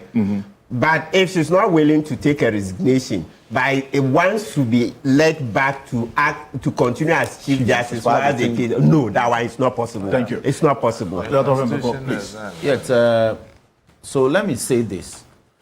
Sometime last year, late last year, Professor Azar brought a petition for the removal of the CJ. Yeah. That petition was acted upon and determined. Yeah. What did the president do? The president made a prima facie determination. President Nana Akufo-Addo made a prima facie determination on the petition, and on the 6th day of January this year, not last year, just this year, this 2025, one of his last acts in office as the head of state of this country, actioned that petition and said it was unmeritorious. Yeah. So let's bring this matter into perspective. The CJ, the suspended CJ, as she is now, never applied for a copy of that petition. Not to my knowledge. She didn't go public about it. She didn't file any process. She didn't say that she needed to be heard before the president made the prima facie determination. So let me ask, was she aware that the prima facie determination will favor her? You see, when you cry for the chick, you must also think about the hawk. Was the CJ of the view that, oh, this one, it won't hurt me, so I shouldn't cry about it? Similar petition for your removal. No, there was no cry, there was no action, no public comment. But it was acted upon using the same Article 146 process. Now, another petition has come asking that it should be removed from office. The same process is being triggered. And suddenly, the whole world must come to an end. So I have a problem about her conduct in this matter. Because she thinks that now these petitions may bite her. So she must do what she's doing. I think she's abusing the court process. Oh. Please. She has handled a lot of cases. How do you say that in pursuance of a constitutional provision that matters like this, you ought to be asked to step aside? Then you make a determination that the stepping aside amounts to effective removal. You are placing your own interpretation on it. When your own court, your own colleagues makes a determination on the matter, you go to town and berate them. You berated some of us when we went to town to criticize, even when matters have been effectively determined. You think that we, even as parties, we shouldn't speak. I have a lot of cases in the court. Some have been heard, some haven't been heard. Me, when I was entering the Supreme Court, even as a party, I was searched. Is the CJ saying that when parties were entering the Supreme Court, we are not searched by policemen? I have been searched by a policewoman before, entering the Supreme Court as a party. Touch your groin. You understand? So she's become very petty about some of these matters. No, the Constitution says the matter must be heard in camera. Show me in the Constitution where divorce cases must be heard in camera. Not in the Constitution. But the Matrimonial Causes Act says, Parliament says, when you bring a case to court, if it's about divorce, we should go inside to the judge's chamber. Not everybody should hear it. So your children don't follow you. When you come to court, I have done cases where parents come to court with their children. When we are going to the chamber, the kids don't follow. It's only the parties. So where it's about, when the law prescribes how a thing should be done, Boyfield versus NTAC, it's only that procedure that must be followed. Some of this can be negotiated without loud talk. That, oh, yes, I agree. Like Martin even yes, you don't do loud talk. You can say that, oh, please, it's in camera, but you know the situation. So I want my husband to accompany me. I don't think that panel would have refused. But if you go to town, if you paint a do lodge as if it's a garrison in the Governor Barracks, where you are being tried. Well, it's a question. Yes. So whether, since the CJ's husband and her daughter are mentioned in the petition, is it not possible that they can be called in as witnesses in the pending matter? How then do we admit them in the proceedings? Exactly my point. Is that if she thinks she will call if them she intended, find other people in her family. No, so these are the issues that you can see that, oh, yes, even though they've been referenced in the petition, you don't intend to call them. Perhaps the panel members may be pointing to that. Why? They are being referenced in the petition. You may want to rely on them as a witness. And that being the case, we may not be able to allow them. I'm also thinking aloud. Okay. These matters, we are not apprised of all the final facts. So the CJ should take her time. But is she assuming that should be removed willy-nilly? I think that is her mindset. Otherwise, I'll go through this matter. For all you know, I'll be exonerated. Hey, Charlie. No. No. You see, there's a presumption of innocence until proven guilty. How do you assume that one petition against you was dismissed? This one has many charges. No. You see, the multiplicity or the multitude nature of the charges do not constitute proof. That's the law. Okay. Yeah. You see, however plenty the charges are, do not constitute your liability. It must be established, and evidence must be led and recanted. You are the pinnacle. You are the arrowhead of our judiciary. Why are you in a state of trepidation? Right. One petition came, it failed. These ones, you must be able to have a brave face and deal with the issues. Okay. If I were her. But this pension of running to the media, using different lawyers and filing all sorts of process, you are in the High Court, you are in the Supreme Court. I'm sure even if the rules permit her, she would have gone to the Court of Appeal. Now you are in before ECOWAS Court. Okay. No, she's doing what we call forum shopping. Senior, let's be. Look, she's doing forum shopping. Let's not kick her. She's already. She taught us law. When you go to court, she will put you right. She taught us law. We don't need to kick her more. At the bar, she's doing forum shopping. Nelson Robson, and I think she should stop it. And let's go through this matter. Now, she may not be guilty after all. Okay. She's painting herself that she's guilty before charged. Right. So live here on Key Point. We're live on 3FM 92.7. Now, I'm going to go for this quick break. When we're back, you want to know what the state of the presidential jet is? No, stay with us, because yesterday, no, respectfully, we'll speak. After this quick break, the defense minister was in Parliament yesterday. We'll play back some of the things he said, and it gives a rather worrying, grim picture of what the state of the presidential jet is. Stay with us. We'll be back shortly.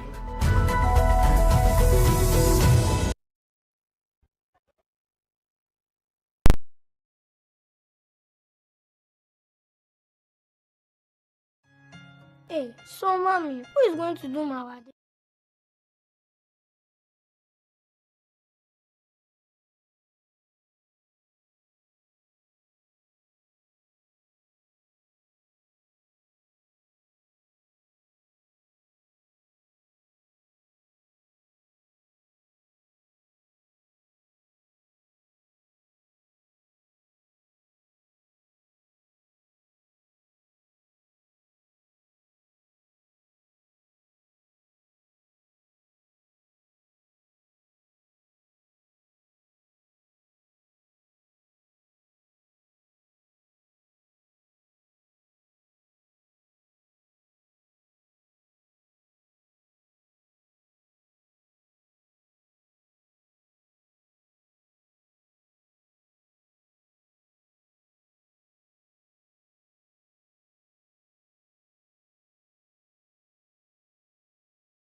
Welcome back to Key Point on TV3. We're live on 3FM 92.7, also on TV3 Ghana on Facebook, and on DSTV channel 279. We're all across the world on 3news.com.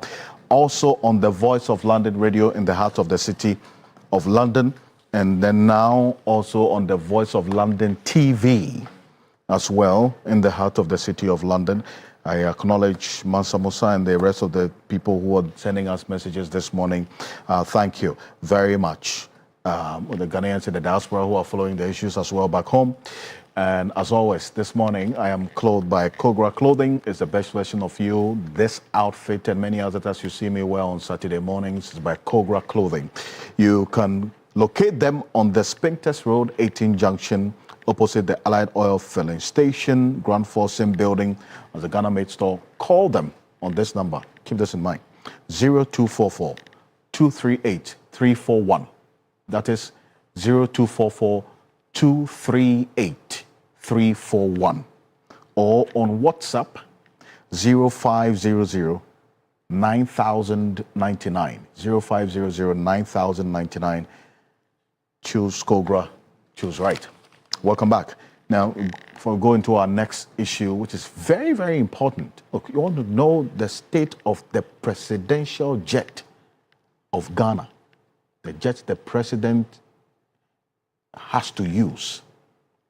It's a compelling matter. You want to stay with us because yesterday, the defense minister, Dr. Edward Omanebuama, gave details of exactly what the state of affairs is with this presidential jet. It's quite worrying. And we'll recall exactly what he said in Parliament yesterday, and that will set the pace for this conversation. Prof, just a quick one on this Chief Justice matter. I know you've been trying to speak to me. Quick one. That is the issues about the judiciary. It's not only about law. Yeah. It is first political science before you talk about law. Yeah. Okay. And so I can see that oftentimes we tend to allow the lawyers to have their bite enough. Oh no, not at all. That was not meant to. It was just. But let me. Well, so we move on. Let me just say that in Ghana, as we have today, there are only a few people who are bold enough to offer counsel, and such few people would usually stay away from you if you exhibit a certain persona that makes you look impervious to advice. It appears that, look, our fine Chief Justice, in my view, it appears that no one is advising her well.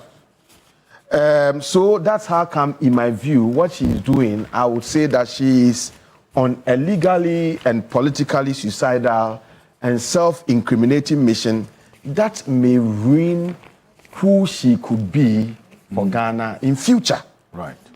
Unfortunately, because of the nauseating and hypocritical practice of partisan politics, elders who have to speak have remained silent. Right. But I think that giant strides will be made in our democracy, especially in our drive towards democratic maturity, when elders who are expected to wield some moderating influences begin to intervene in some of these things. I'm thinking that people should just call her behind the scenes and say that, well, there's a process that has been initiated. Just allow the processes to go on, mount your defense and all that. At the end of the day, if you are exonerated, so be it. Okay. If you are guilty, so be it. But to allow her to be going from one place to the other and other, in my view, if the elders do not speak, we may also be embarrassing ourselves. He's gone to ECOWAS. So what impression is she creating, for Ghana and our judicial independence and our democracy out there? So I expect people like, we have no to enforce and all that. Let her be called and be spoken to. We are not saying that she should not go through the process. She should be made to mount a defense, but in a very calm manner, so that at the end of the day, would all have the processes being respected. I think that should be the way to go. So elders, once upon a time, Reverend Professor Marty was calling on you. We are calling on you.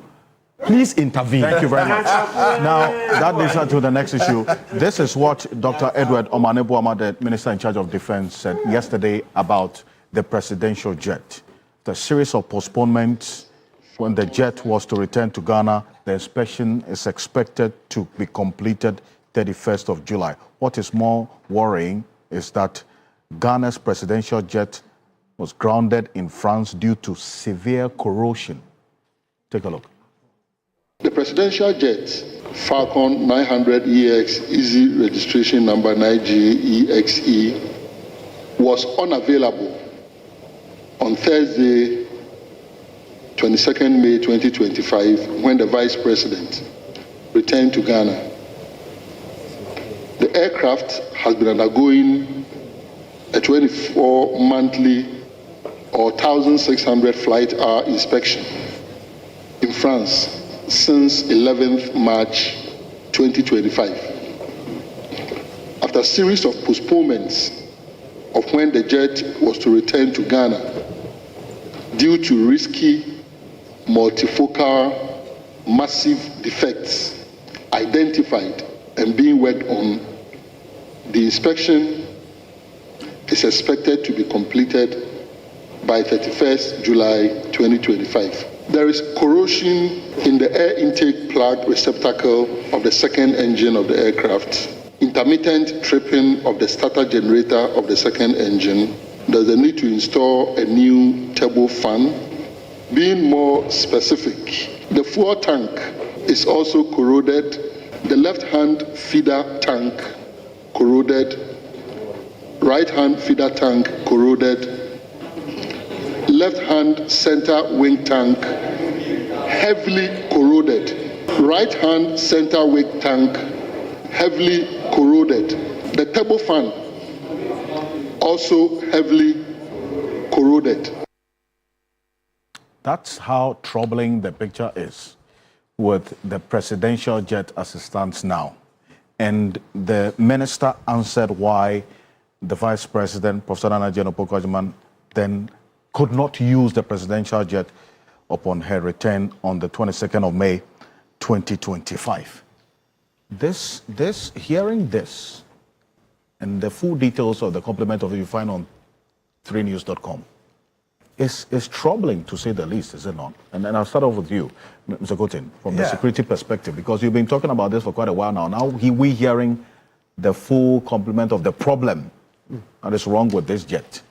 How does it strike you? Alfred, in fact, this is very troubling, and I'm happy that this subject matter is coming right on your show. I remember you interviewed me when Nana Akufo-Addo was the president. It was a news item, and I called for a new presidential jet for the country. At that time, I labeled this presidential jet as a flying coffin. And given our stature internationally, even if you look at this presidential jet, look at that of Senegal. They use a Boeing, right? We should leave politics aside and treat this matter as a serious national security issue. Are we not talking about it now?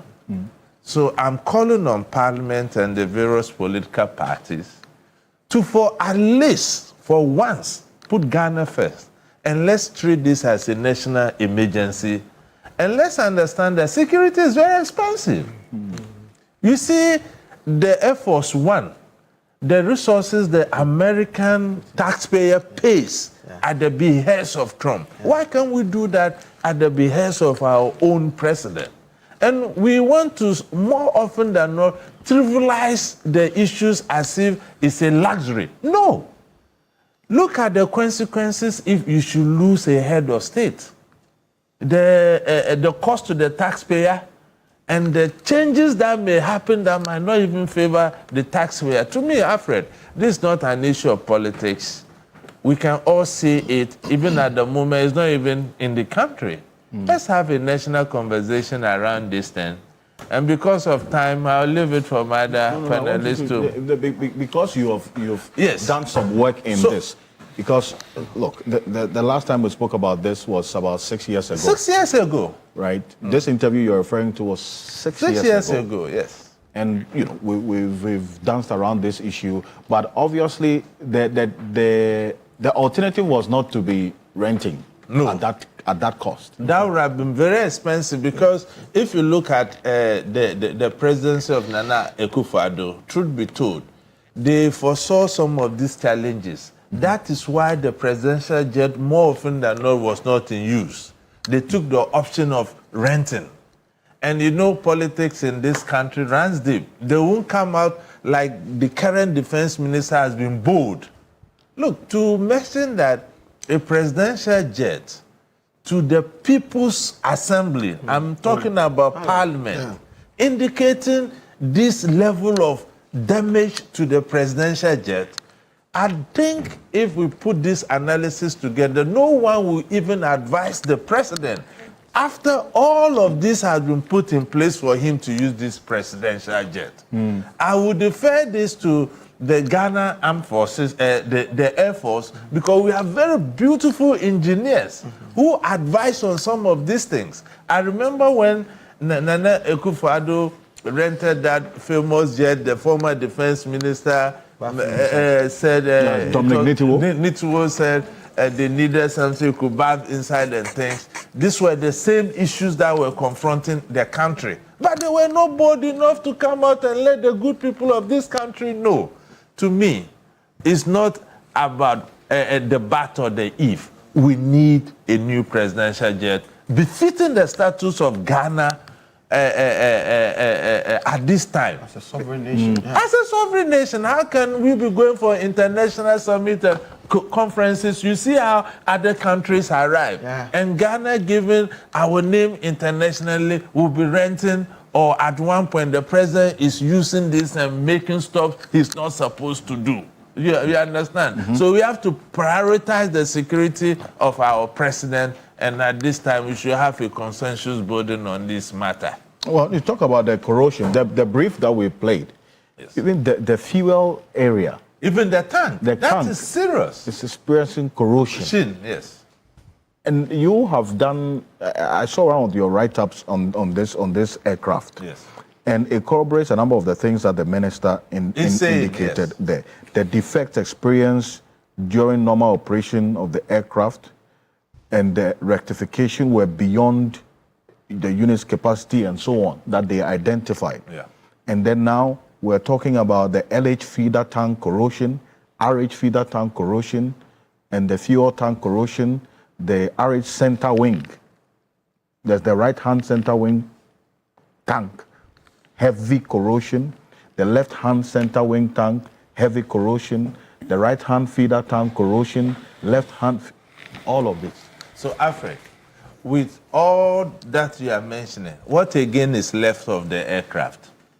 In either jurisdiction, they will ground this aircraft immediately. They will ground this aircraft. Look, you see, look, national security should take certain things serious. When we write about some of these things, they don't take us serious. Politicking in this country is not taking us anywhere. And when it comes to issues of national security, I will beg that we rally behind as a country. Because if we get a new aircraft today, it's not only John Dramani Mahama who is going to use it. When he exits, someone will come. It will be at the behest of whoever become our next president. How do you even know if Emmanuel Cotin will not be the next president of Ghana? Do you know the doings of the Lord?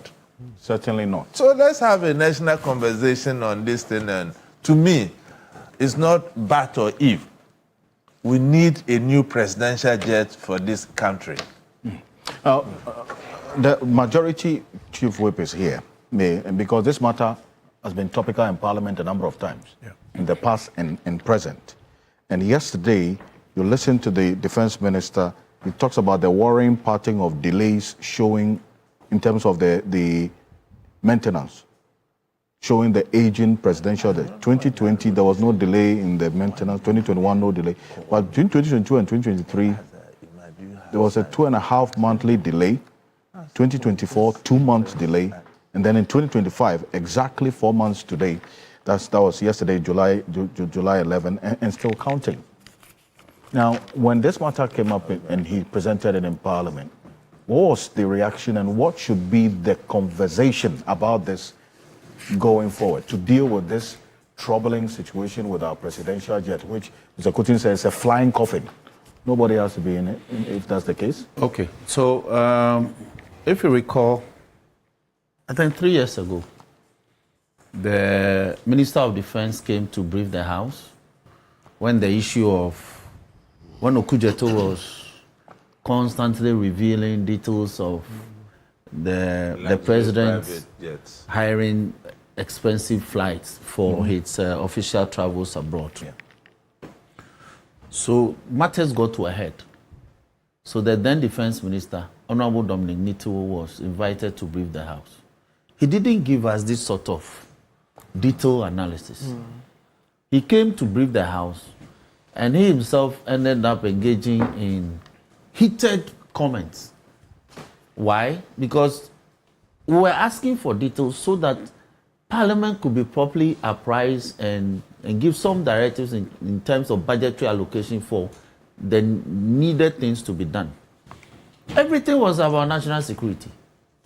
When we probed, so the questioning was led by, if I recall, our leader, Haruna Idrisu then, and our majority whip, Honorable Muntaka, and the chairman for the ranking for Defense and Interior at the time, Senior Gaga.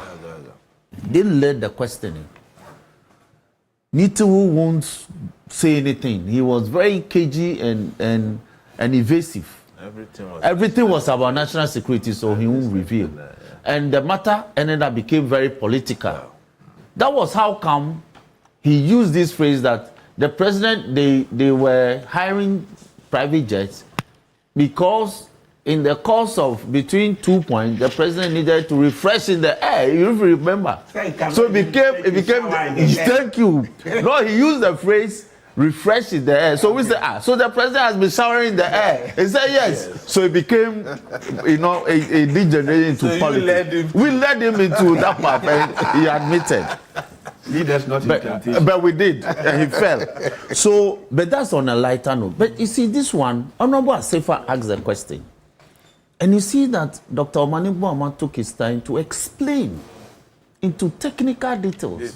And I have the report here, confidential though, because he got to a stage, he needed to do that to provide some clarity on the matter so that Parliament can decide what to do, whether to provide, to direct the finance minister provide the needed funds for a new jet. We don't know. But he's giving us the grim circumstances of the presidential jet as it is. It may be worth repeating. The RH engine wings corroded. RH wing turbine heavily corroded. The LH wing and engine corroded, heavily corroded. Even the fuel tank. The corroded. We mix. Look, for after every 1,600 flight hours, the plane was to have, like vehicle, they will tell you after every 5,000 kilometers, you need to do servicing.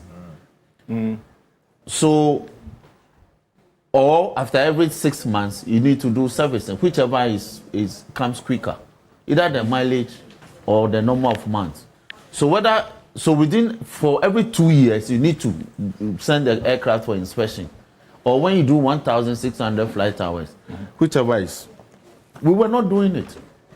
We practically abandoned the aircraft to have a justification to be hiring private jets. That is what I want to say. So the aircraft, like he said, it's not fit for purpose. It's in Le Bijou, Le Bijoux in France. The way it is, aircraft can be refitted and retrofitted. It means the whole aircraft must be taken apart and new parts bought and fitted to it. Do we want to do that? Or we purchase the cost, great. Purchasing comparatively. And we have always made the argument that buying is better than refitting. Because look, all the private airlines around, sometimes that's what they do. Aircraft, they don't throw them away. You take the parts, the old parts of the skeletal thing is there, then you buy the new. Like people do for Land Cruisers now. Somebody will take his 2014 Land Cruiser and spec it, what we call specking. That's what they do for aircraft. But Do we want to do that as a state, or we buy a brand new?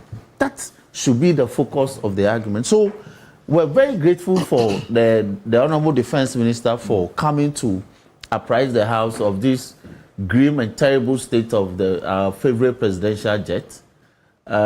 We don't even have a national carrier. So the only national carrier that is flying our flag at international events and in the air is the presidential jet. So we don't have any entity now in the air flying the Black Star, the red, gold, green with the Black Star in the middle. Look at the presidential aircraft for even Togo. Yes. Togo. Just Togo. Yes. Togo. So we need, look, like you said, politics aside, we need to take certain pragmatic steps as a nation. We are growing. Look at Accra. Accra need to look modern. We are struggling. We can't even do urban renewal. You go to Abidjan here, you come back, and you are sad. Look at what Talon is doing in Cotonou. The massive things that he's doing.